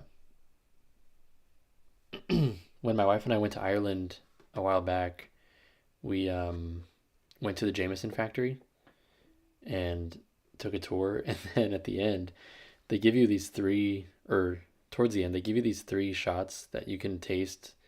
Like this one was aged for this long, and this one is I don't remember the kind, but there's different kinds of whiskey, like bourbon, and it was like a malt whiskey or something like that. I don't know, but they gave us these three different kinds that you can try, and I don't. I thought you're just supposed to take all three shots, like kill them, but they other people were just sipping it, and I was like, no, like just drink. You're gonna waste it. So I like did all three of mine, and then my wife didn't finish all of hers, so I finished hers too. Uh, and then at the end, they give you a complimentary drink. So I had another like whiskey on the rocks, and I was like, okay. And then afterwards, we got on this tour bus, which is just a bus that just goes around Dublin indefinitely all day. And we just went on there and fell asleep. And that was an interesting day. Um, Riker Cameron, what's up, dude? I've been talking about you this whole stream. Guys, don't tell him what I said. Favorite C.S. Lewis book? Mere Christianity is good. I feel like it's. Am I too basic for choosing that? I don't know, but I've only read Mere Christianity and The Chronicles of Narnia. Narnia was good. I thought it was interesting, but Mere Christianity was one of the first books I read that was not the Bible when I first came back to Christianity. At the time, I was Protestant, but it really helped me understand things and especially understand the problem of suffering. Stout beer for me once it gets colder, anyways. Yeah, that sounds nice. I As far as beer, I really like pale ales and lagers. He said awful things about your height. I'm way taller than Cameron. I mean, I don't know. What do you want me to say? The guy's tiny. What do you want me to say? What's your gym routine? Cameron asks. So I've recently started getting back onto into working out regularly. Um, I don't have a super in-depth gym routine. I have these dumbbells here, these like Bowflex dumbbells that are adjustable. So on the rack, you can like twist this thing and it gives you different weights. And then so I use these. I work out with those at least twice a week. I should be doing more, but I do like triceps and chest one day, just do a bunch of workouts with that. And then another day I'll do biceps and back. That's pretty much it. Outside of that, I run at least once a week. I've been trying to do twice a week, but it's been harder. And also I'm too lazy. But I try to run at least 3 miles, like a full 3 miles, at least once a week. And then what else do I do? And then I climb. I like to go bouldering a lot. So that's the gist of it. And then every day I walk at least 2 miles. And I do that. I go out because Cameron brought me onto the 4 rosaries a day bandwagon. So I walk around, and 2 miles is about 20 minutes per mile, so 40 minutes total. So I can get through 2 rosaries as I'm doing that. And people give me a lot of weird looks as I'm walking around praying the rosary. But that's okay. I love it.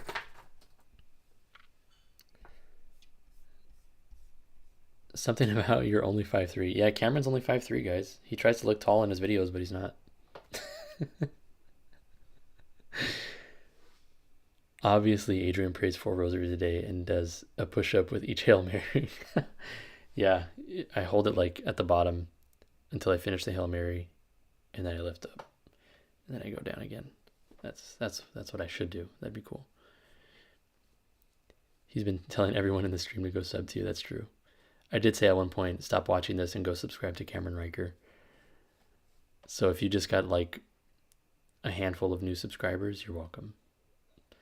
I'm on my way to the gym now. Do you guys think that this live stream is a good thing to listen to while deadlifting, or should I listen to music? You should listen to Hell's Enemy, probably. You got to check out Lewis's book, Till We Have Faces. Amazing book. I've heard of that. Ride bikes, build trails. Yeah, I do some bike riding as well. Hey brother, thanks for your collab with Trent Horn, where you talked about miracles and the theory that they come from demons. Y'all brought up some really interesting points. Thank you. Yeah, that was really fun to do, and I couldn't believe that I was interviewing Trent Horn. It just did not feel real. Still doesn't feel real. I'm like, did that happen? Was that a fever dream? Just a few months ago, I was just starting this YouTube channel, and next thing you know, I'm watching Trent Horn fight other people, rolling around doing jujitsu with other people, choking people out, and then I'm interviewing him. So strange. Life is beautiful that way. Peace, guys. I'm walking into the gym. Prayers for everyone in the stream. All right, Cameron. Go. I don't know cool gym lingo. Go get those gains. There you go. Catholic apologetics while lifting. It's different. Yeah.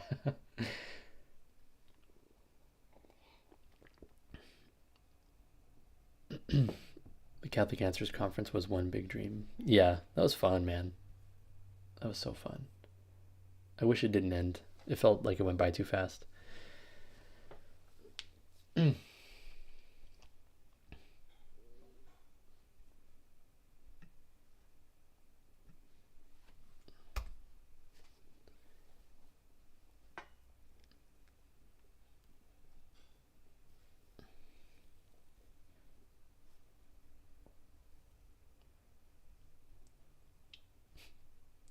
It's funny reading the transcript of my video and seeing all the spots where I messed up and restated. When you read it, it just seems so nonsensical. Yes.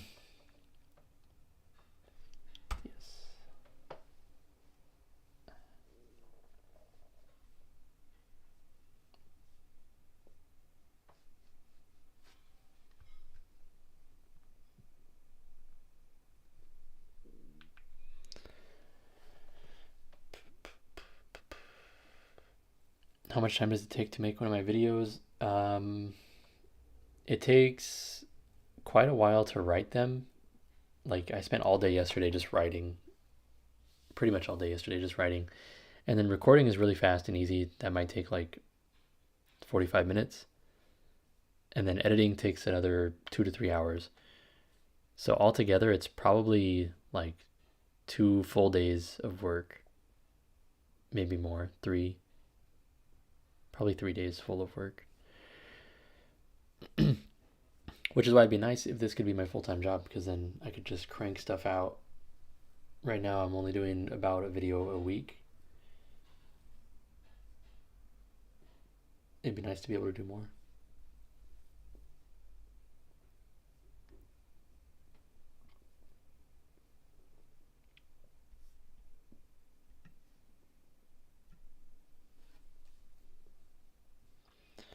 That makes sense. Thank you for your work. Thank you, P. Tony. Patoni.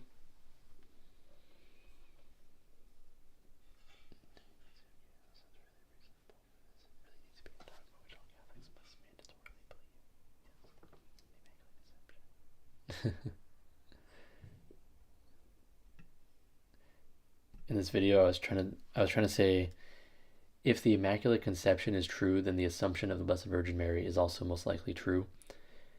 But I said, if the Immaculate Consumption,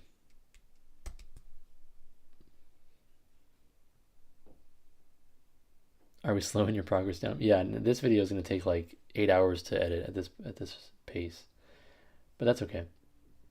It's fun. I'll probably be getting off here soon, anyways.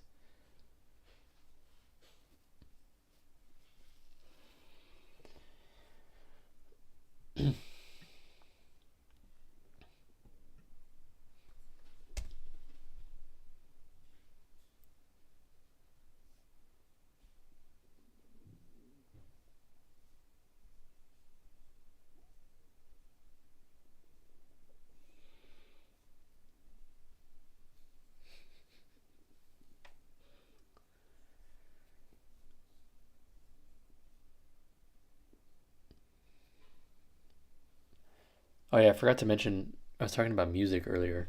I also really like Vietnamese pop. I think it's really good. Everyone's all about K-pop and stuff, but V-pop is where it's at.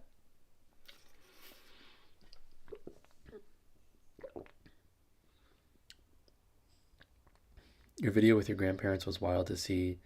It felt cringy, not in the brain rot sense, but because it was very real and vulnerable and familiar.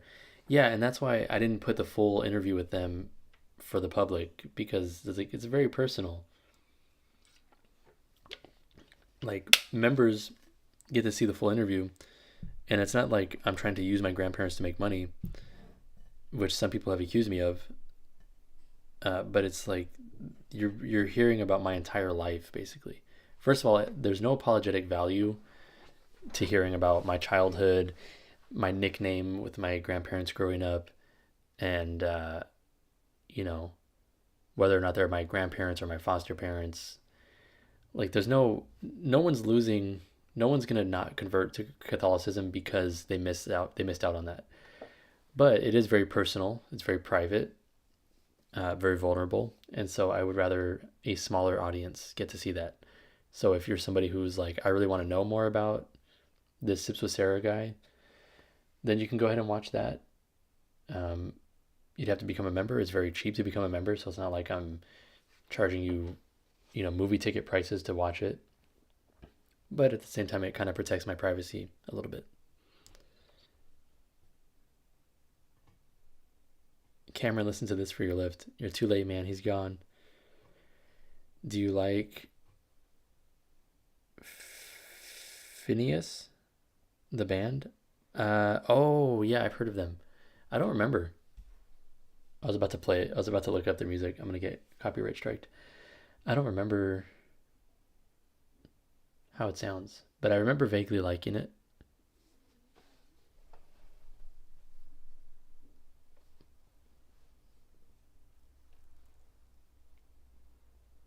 Oh well, it's Salutaris Hostia, but metal.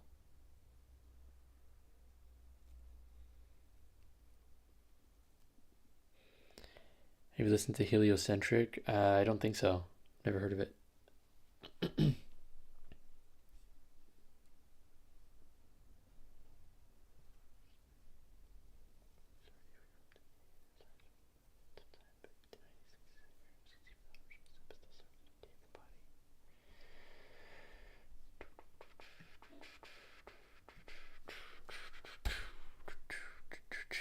AC/DC.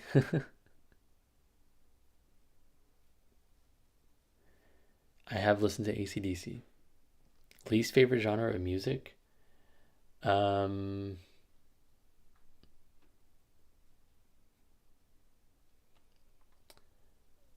British British rap. British rap is just awful. Pop country, that's another one. Yeah. If I hear a pop country song come on, I feel like I'm losing brain cells, and I want to throw whatever device is playing that music in through a wall.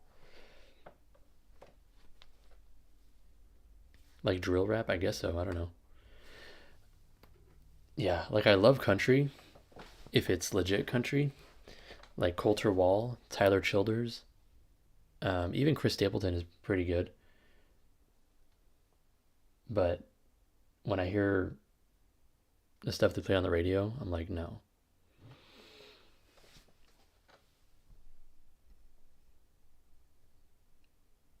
Skillet, man, I remember that when I was a kid.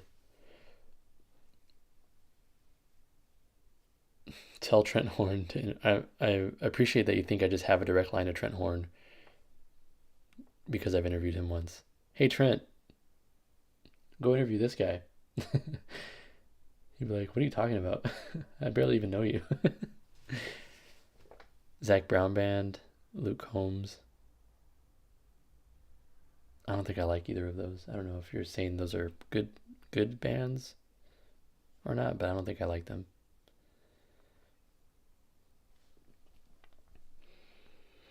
I heard that you and Trent are now roommates. Imagine. He seems like he might be a little bit difficult to live with. Like I think he'd be really neat, and I'm kind of not. So he might get irritated with me at times if that were the case.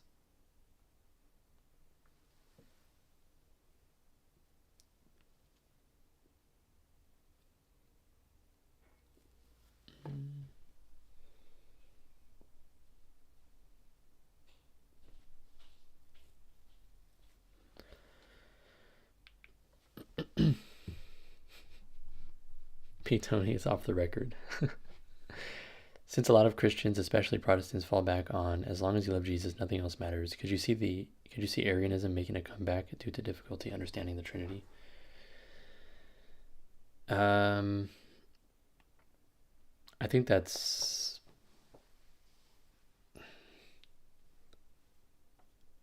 yes. I mean, I think there's already a lot of that in Protestantism.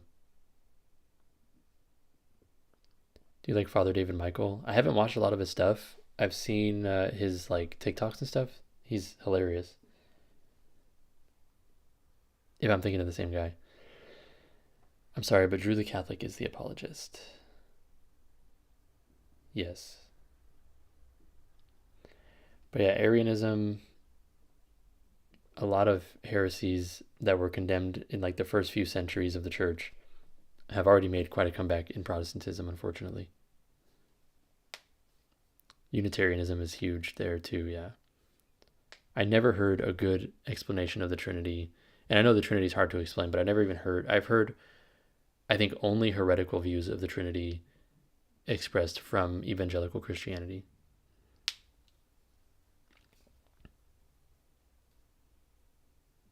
That's not to say that all evangelicals have heretical views about the Trinity, but that's just like the way I heard it explained when I was an evangelical Christian was just so bad.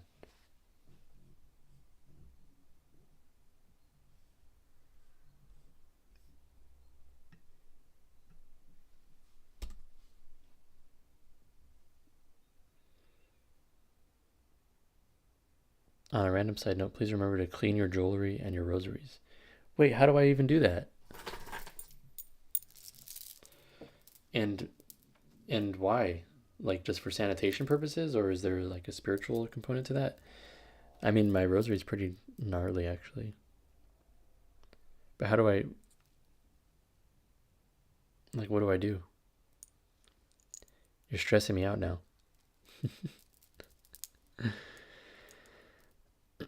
Trent gives me the impression that he's very organized. Yeah. Which is a good thing. I'm not trying to say anything bad about him, obviously. Drew the Catholic is the apologist with the best taste in music. I saw him rocking the 21 Pilots hat. I can't stand 21 Pilots. I'm sorry. I will state that plainly for everybody, and I don't care what kind of pushback I get. 21 Pilots is not a good band group.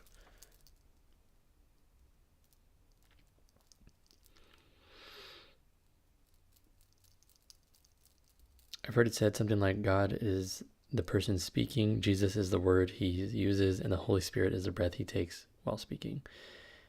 I've heard that. I don't think that's terrible, but it's just like, I think it's better as an analogy than to say that that is the case, right? Um, I've heard that too. Like people say, if you, I don't remember exactly, but like you need breath to have, to be able to speak. You need like the vibrations, and you need something else. I forgot. So those three things work together to make one voice or one speech. But there's three separate things. Getting good and consistent Trinitarian theology sounds like it'd be much harder without being able to rely on church infallibility. Yes, that is the problem. Like rubbing alcohol, my mom does it with her cross necklace. Jewelry detergent and kits exist. It gets that weird green mold / rust from our body oils. Ah, I see. Yeah, this is kind of showing some rustiness. Oh, a lot actually, now that I look at it.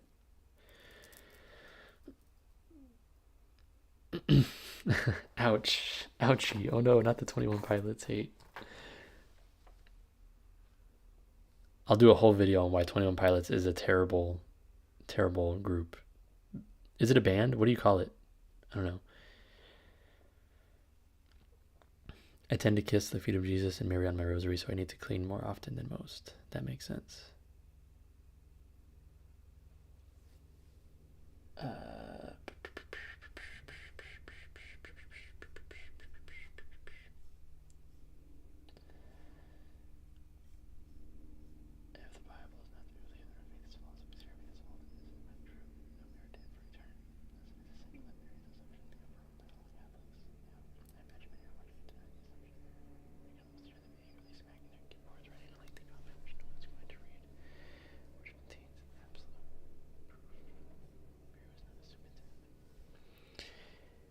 Steven, what's up, dude? Hey, just wondering, where's the sips in the sips with Sarah? It's right here, buddy. It's right here. Was that good?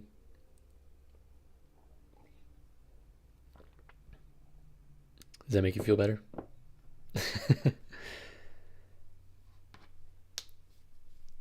Listen, I'm still a fan. I'll stay subscribed. Just please don't make the 21 Pilots hate video.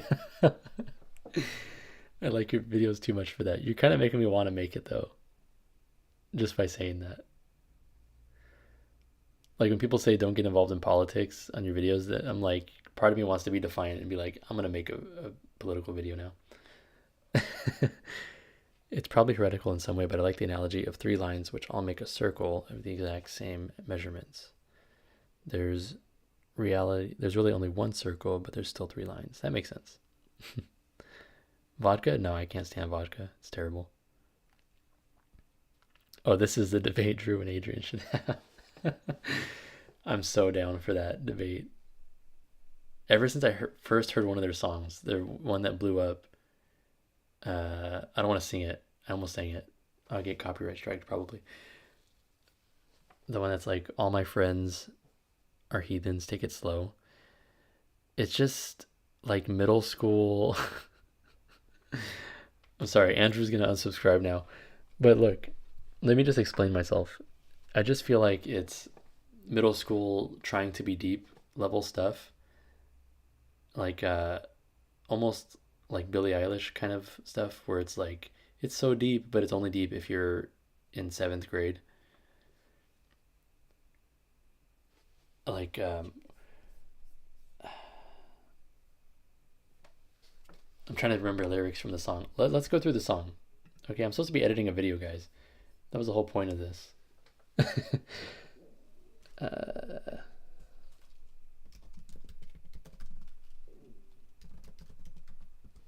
like the song is catchy. Don't get me wrong. Musically, it sounds nice, but the lyrics are very important for me. Okay, all my friends are heathens. Take it slow. Wait for them to ask you who you know. Please don't make any sudden moves. You don't know the half of the abuse. And it's like, oh, they've been through stuff. They're so broken. Um,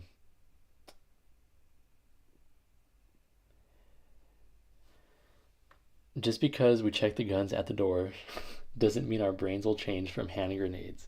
That is so cringe. Like, I could see that being in a girl's middle school journal or something. Mm,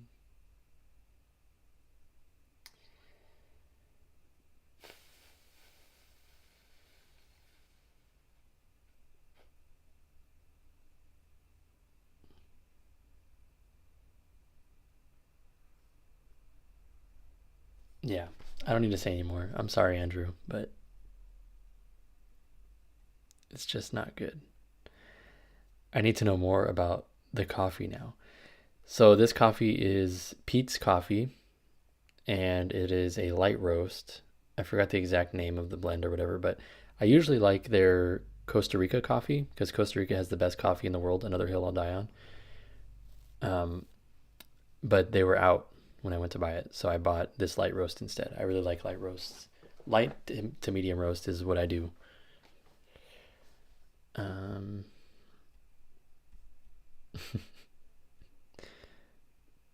I missed a bunch of comments.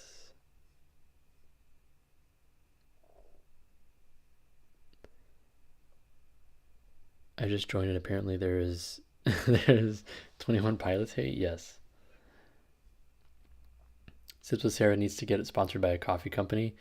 That would be awesome, honestly. I've heard a lot of ads for 7 Weeks Coffee. They're not sponsoring this video, so don't buy their stuff. I'm just kidding. But they donate to pro life causes, which is really nice. So I haven't tried their coffee though. That'd be nice to. I should try it. Kind of random, new to your channel. What is that black book on your shelf? It looks like it's from Ascension Press, but I haven't seen it before. This one is not. There's two here. This is just a Daily Roman Missal. And then this is a catechism. This is from Ascension. Very beautiful, very beautiful book. And then this is the Gospels. Um, this is by Word on Fire. I bought this like years ago, and it's also very beautifully done. I think they have a full Bible out now, but it has like some really nice artwork in there, like of the resurrection. Really nice.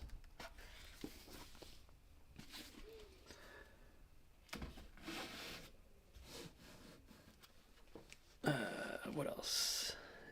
Is it Mystic Monk Coffee? I've been giving that one a try. How is that? I've heard of that.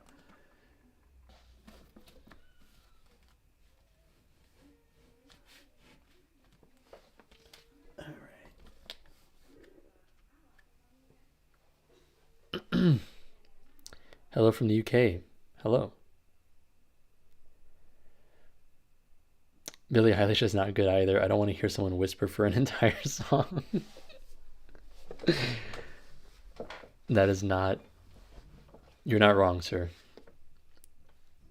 I like that early album, but Heathen sucks. Okay, Metalhead, give Jumpsuit a listen and come back to me with your thought. I listened to Jumpsuit. I mean, as a kid, I don't remember a lot of it. Streaming and being productive? I know, what was I thinking? Impossible. Heathens is mid, I'll agree. Okay, thank you, Andrew. Thank you. But also, they had another song that was a little more recent that blew up on the radio, and that song wasn't good either. I think it was called Stressed Out. It's not a good song. What editing software do I use? I use Premiere Pro. I know everybody tells me that whatever, the other one, DaVinci's better, but I've already invested in learning Premiere Pro, so I don't want to have to relearn. Eventually I will, because I don't like having a subscription to this. I'd rather have a one-time payment. Do I like Demon Hunter? I don't remember. I don't remember if I've heard their stuff. I like Cultist is good. What else is there? There's a lot of bands. I have a playlist on Apple Music.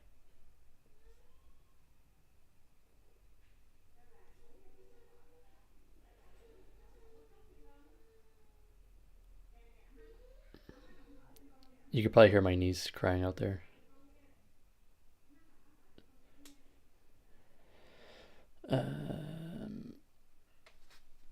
Okay.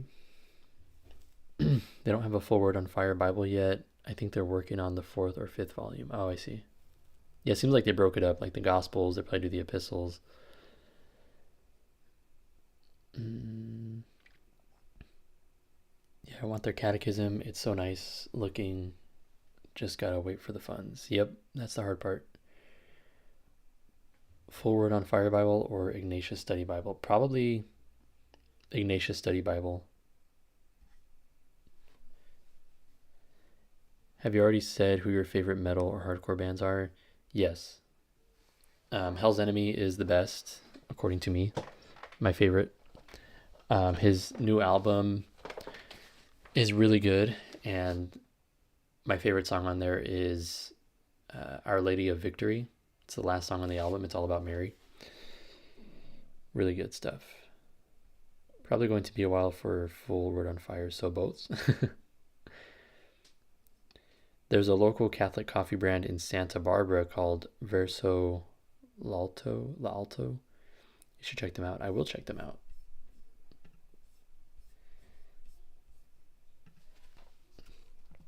Are they looking for YouTubers to shill their coffee? Because I'm here. Gonna go in lurk mode for a bit. Thanks for the stream. It's really cool to see you live. Prayers for you and your work. Thank you. Yeah, I don't do a lot of lives. I'd like to do more.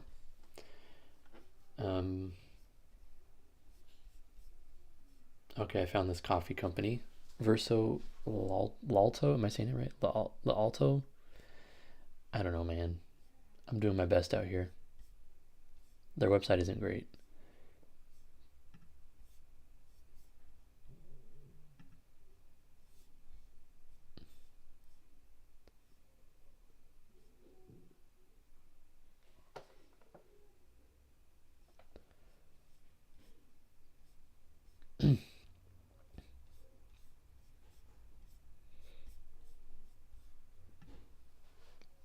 I'd like to give their coffee a try, especially since it's local and Catholic.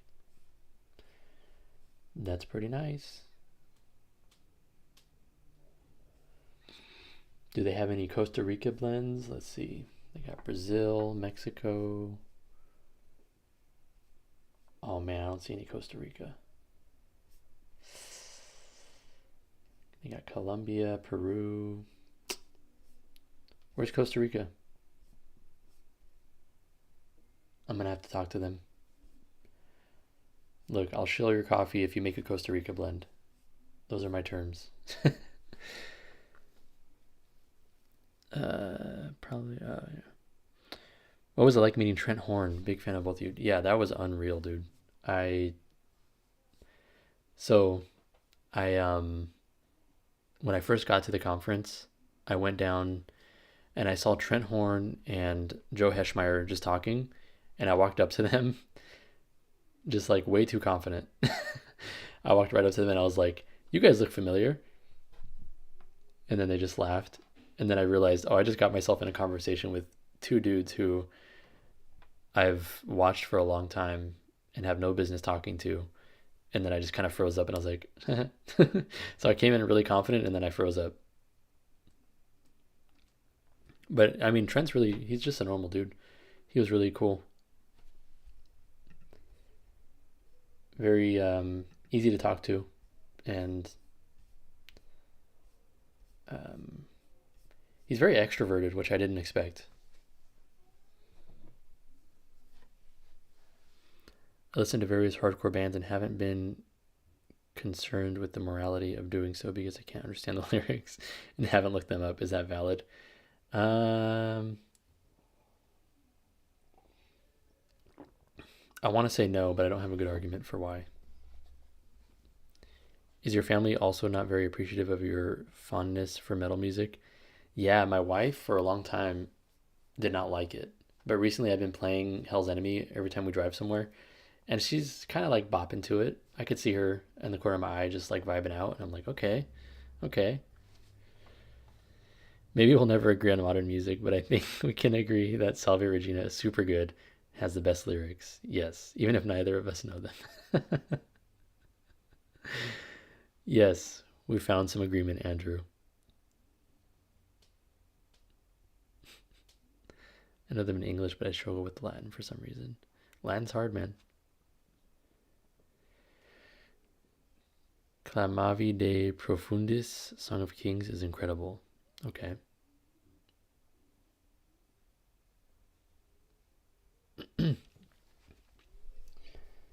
All right, y'all. Well, I'm gonna leave in another maybe 20 minutes. Can you hear my niece crying? I was trying to record this video, and my niece, they're trying to give my niece a bath, and she hates it, and she's just screaming at the top of her lungs. So I'm like, and the Assumption of Mary is, and then she's just screaming. I'm like, all right, I got to re-record that. It's not easy. Hail Holy Queen by the Thirsting is really good. Ooh, especially since you're a metal fan. I'll check that out. Let me make a note of that.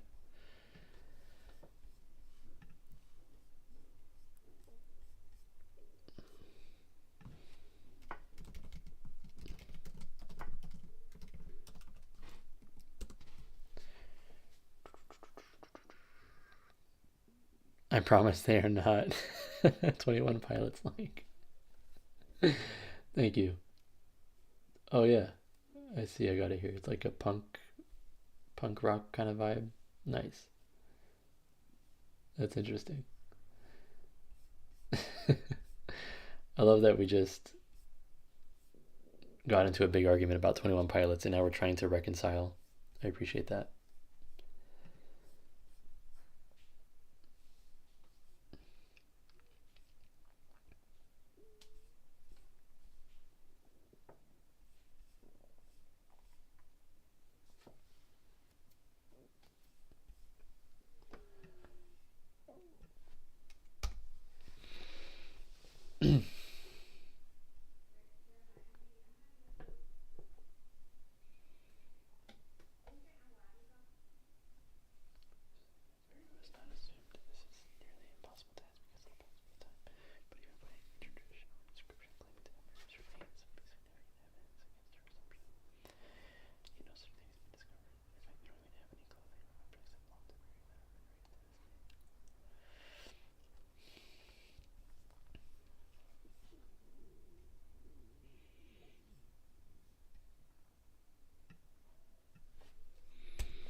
What else do you guys want to talk about before I get out of here in 15, 20 minutes?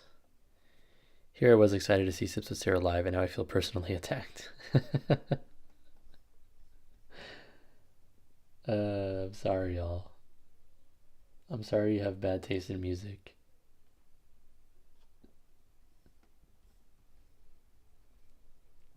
This video might be even shorter than I expected. What was your least favorite video to edit?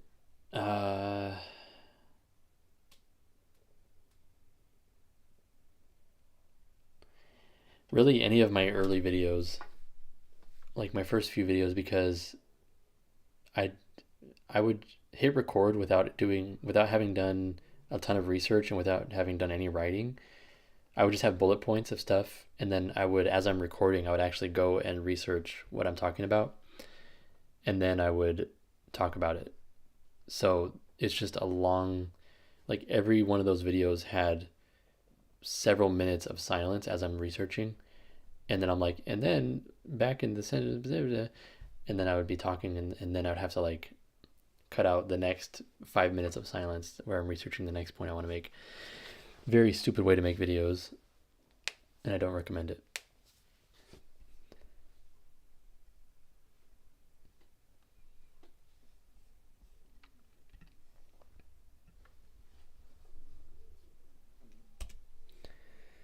Do you have any favorite movies or shows with Christian themes? Uh,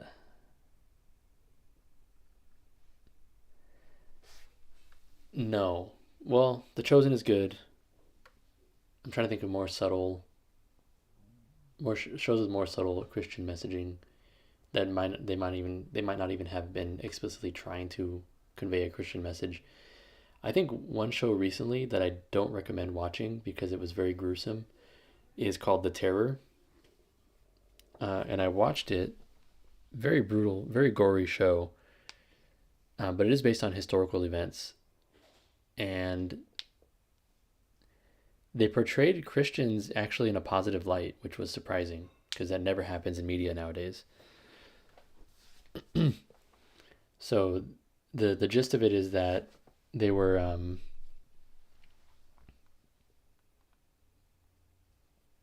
one sec, sorry.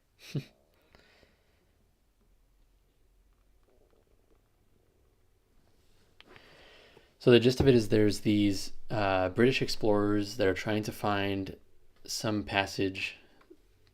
I don't know. They're trying to find something like some landmass or something to pass through continents, I believe, and they get trapped because of the because it becomes winter and the like the ocean freezes, so they're trapped, and it just becomes terrible. And I'll leave the rest to your imagination. But there's one point where this guy's talking about how his his grandparents or his aunt and uncle or something, he went to live with them and they were Catholic, and they went to mass every Sunday, but he didn't go with them except for one time. And he said he was terrified because he heard all these evil things about Catholics. But when he actually went to the mass, it was the most beautiful thing he's ever seen. And it's like this really touching moment, and he's kind of like he's trapped here. He knows he's probably not going to make it back home, and then he's reflecting on this moment where he experienced such beauty, and he's like, I wish I was back there. So I don't know. And then like the Christian characters in the show are portrayed very well, and then there's one guy who's not explicitly anti-Christian, but he's obviously got no religious morals guiding him, and he's depicted as egotistical and evil, which usually it's the opposite. Usually the Christians are portrayed as egotistical and evil. So, anyways, yeah. What's up, your fellow Catholic? What's going on with you? Went through my third session of OCIA yesterday. Very excited to be baptized, receive the Eucharist, and be confirmed. I'm very excited for you. Congrats, man. That's awesome.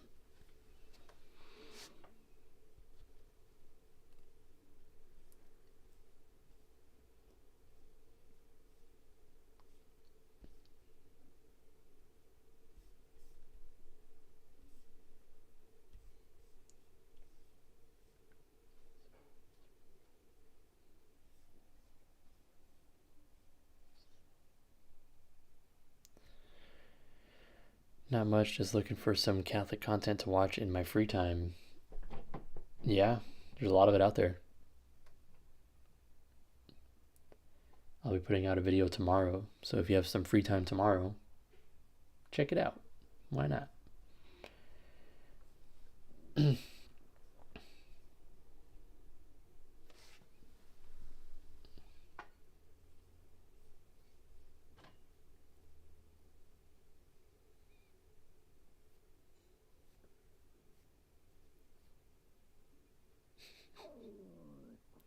Did I go to college? Yes.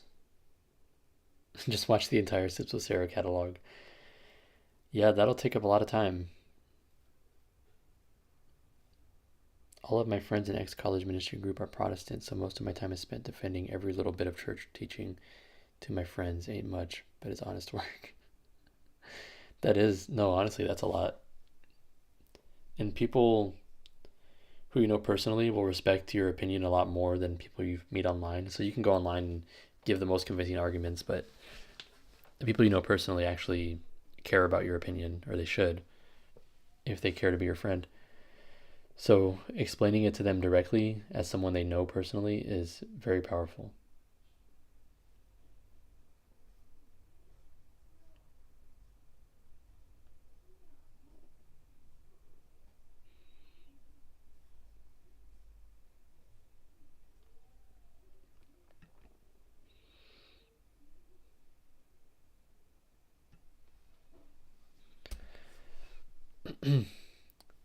Thank you for your service, Mr. President.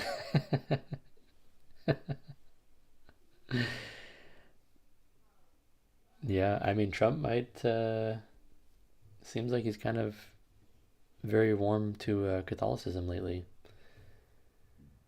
His VP candidate is Catholic. He might become Catholic pretty soon. Imagine Trump in RCIA. Imagine you're in his class.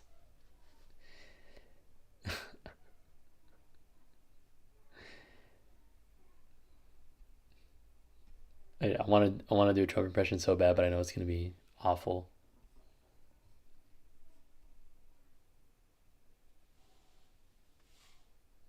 Yeah, he posted on the feast day of Saint Michael. Posted recently about some Catholic uh, priest that became a saint that was martyred in somewhere in Eastern Europe. I wish there were more pro-life though. Yeah, likewise.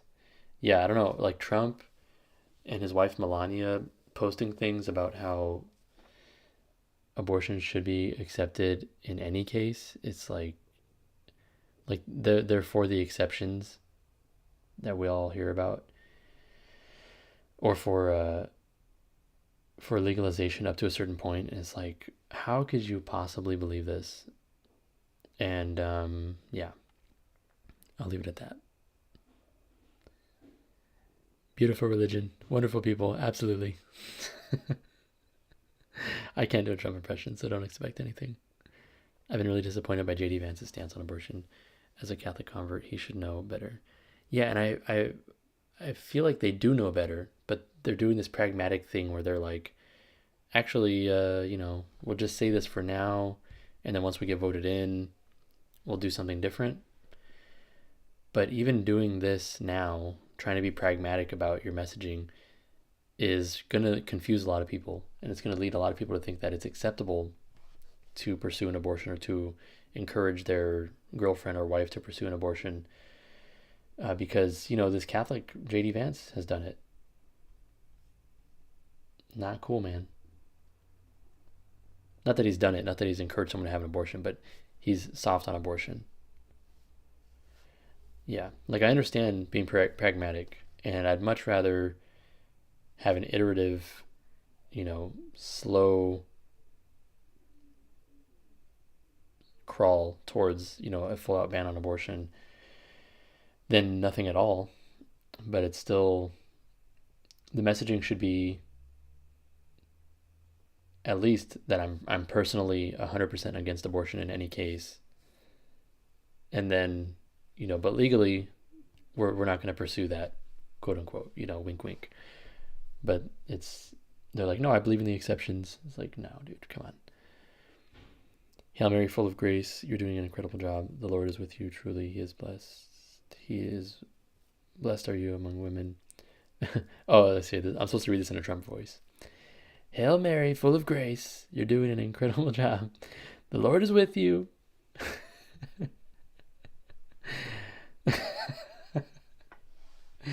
I can't unhear that now. Rosaries will never be the same.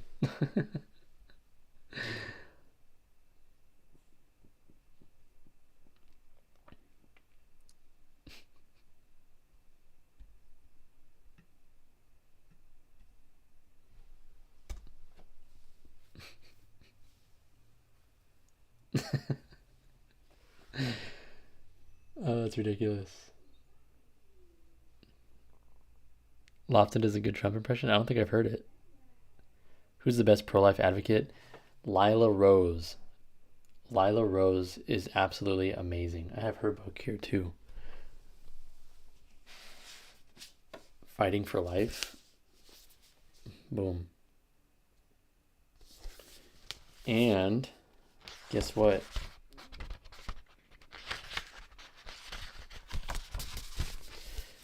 Guess what? It's autographed. Yeah, because I met Lila Rose at her it was like a youth leaders summit, some kind of a convention. She's awesome. Live Action is doing such amazing work. Like, talk about something that has tangible effects on society and on the world. If it wasn't for Live Action and the work that they've done, like where would we be? It'd be awful. Trent Horn is really good on the topic too, but I think Lila's doing more, I think, on the ground stuff. Trent Horn is good at arguing against the ethical, like the philosophical argument against abortion, but Lila is like, she does that, and also she does um like on the ground work, or at least her organization does. Dropped my Bible on the pew in front of me at adoration 2 days ago. I embarrassed myself in front of my boys and Jesus. Yeah, you just slowly walk out after that. Is Jesus one person or two distinct persons? He is one person. Wait, let me think about it. This was defined before. I want to make sure I don't get it wrong. He's one person with two natures.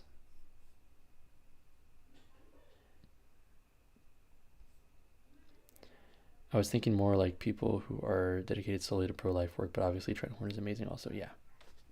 Yeah, one person, two natures, hypostatic union, all that good stuff.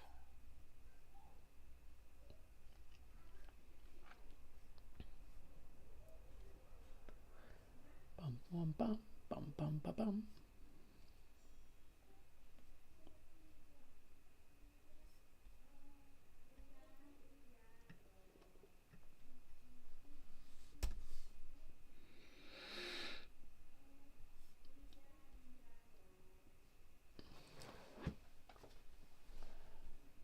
Plus it has reduced the amount of time that I spent on my phone. What was your biggest objection to Catholicism before converting? I think it was either the Marian stuff or the papacy. But then the papacy started to make sense. I didn't rationalize it out, before converting, but it did make sense that it was good to have a central authority at the head of the church, because as a Lutheran, there were churches in even the LCMS, which is a more conservative branch of Lutheranism, that was starting to kind of go off the rails a little bit. And I'm like, what can we do about this? Like, what can be done about this? And really, it's like, well, at the worst, the LCMS can, cut them off and consider them not part of the LCMS anymore. But they're still Lutherans. They'll still call themselves Lutherans. And then there was the Evangelical Lutherans, uh, the ELCA, and they're just full on, like, performing performing same-sex weddings and ordaining women and all kinds of crazy stuff. And it's like, what? Like, there's nothing we can do about it because they're part of a different organization, but they still call themselves Lutherans. So the fact that the authority of the Catholic Church and the authority of the Pope really appealed to me after experiencing all that.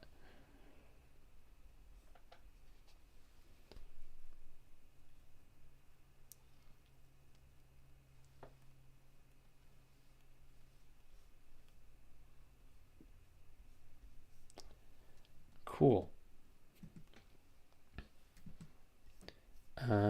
Yo, Lepanto. Stephanie Gray Connors is a Beast of a pro-life apologist. Nice. Yo, Sam, you're back. You went to an LCMS service with your Lutheran friends the other day. How was it? They vary significantly from church to church. The one that I was going to was quite similar to a Catholic service, only minor differences. How do you feel about abolitionists? It depends. What are they abolishing? Abortion? Yes. Abolish it completely. If we're talking about alcohol, no. Alcohol is good. Can be good. Hey, question, are you Hispanic? Because I just saw the interview you did with your grandparents. Yeah, there's a lot of questions on that because my grandma calls me mijo. She's like, you know, mijo? Yeah, I'm Hispanic. So those grandparents in that video are not my real grandparents. They're imposters. I'm just kidding. They fostered me as a baby. So they stayed in my life ever since. So they've just been my grandparents. That's what I've called them. But they are, their parents, I believe, came from Mexico. My biological grandparents are from Argentina. So I'm half Hispanic, half Argentinian, and I'm half white. My mom's side is from Europe. I don't know. A bunch of stuff from Europe. Germany, Poland, all kinds of stuff. Yeah. Drew the Catholic, what's up, dude? We were talking about you earlier. The service felt very similar. Also, if I'm thinking right, LCMS does monthly communion. Yeah, well, it depends on the church. Like, I went to a church starting out as Lutheran that only did once a month communion, or I think it was twice a month, actually. And I was like, that's kind of weird. So I found one closer to home that does every week. And so I started going to that one. It doesn't make any sense to me why you wouldn't do it every week.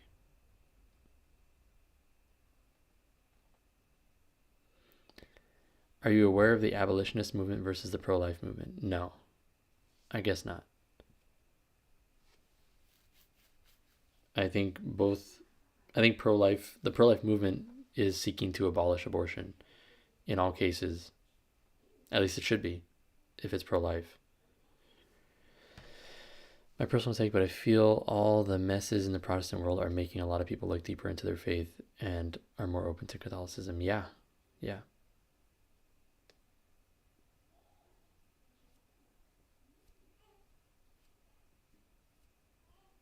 So you're Argentinian, cool. Yeah.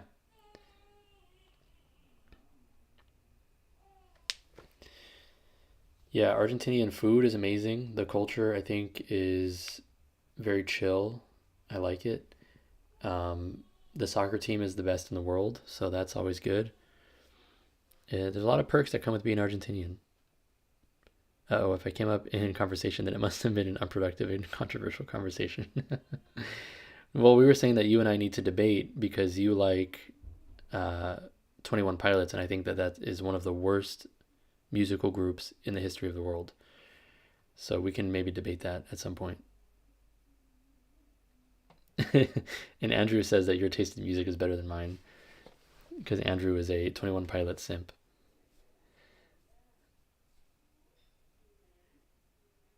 Unsubbed.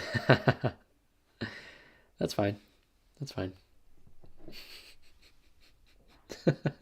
We went on this whole thing, and I was like reading through their lyrics and just explaining how terrible it is. What music do I like? I go through different phases, so I like right now Christian death metal, especially a band named Hell's Enemy. And then I also like some country music. Colter Wall is, in my opinion, the best country artist in the world ever, in the history of ever. Very, very talented and very young, but he has a super deep voice that sounds like he's a 60-year-old cigarette smoking man. Tyler Childers, another good country singer. And who else do I like? I also like Vietnamese pop. Do with that what you will.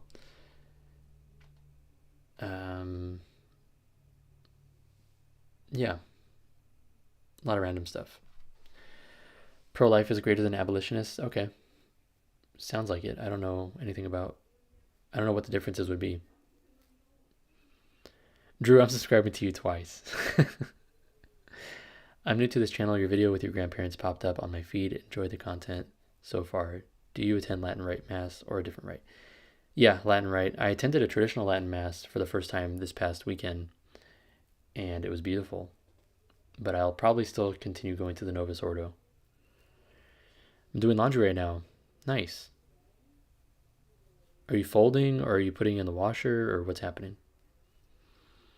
I can red pill you on 21 Pilots. I'd like to see you try. If a woman takes an abortion pill, should she be charged with murder? No. But the person who provided the pill should be.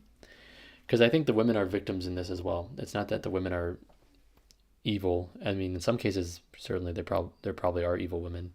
But the people who are pushing this on them, like my mom almost aborted me, not because she was some evil woman who hated babies or something, but because her doctor told her I wasn't going to make it and that it would be a difficult pregnancy. And, you know, basically she was too old. It's not going to work out. And she was like, well, let's just see what happens. And then we just saw what happened, and here I am.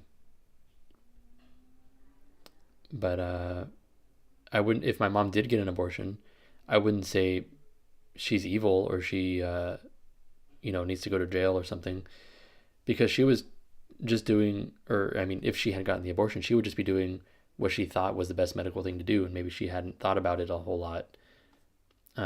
So she wouldn't be fully complicit in that way, in my opinion. I wonder what made her grandparents become Protestant, because if they're Mexican descent, odds are that if we go back far enough in their lineage, their family were Catholic. Yeah, I'm not sure why they become Protestant either. They were raised in it, so their parents had to be Protestant. I'm not sure about their grandparents or how far it goes back, Let's go. I like your opinion on country music. Thank you. See, someone thinks I have good music taste, Andrew.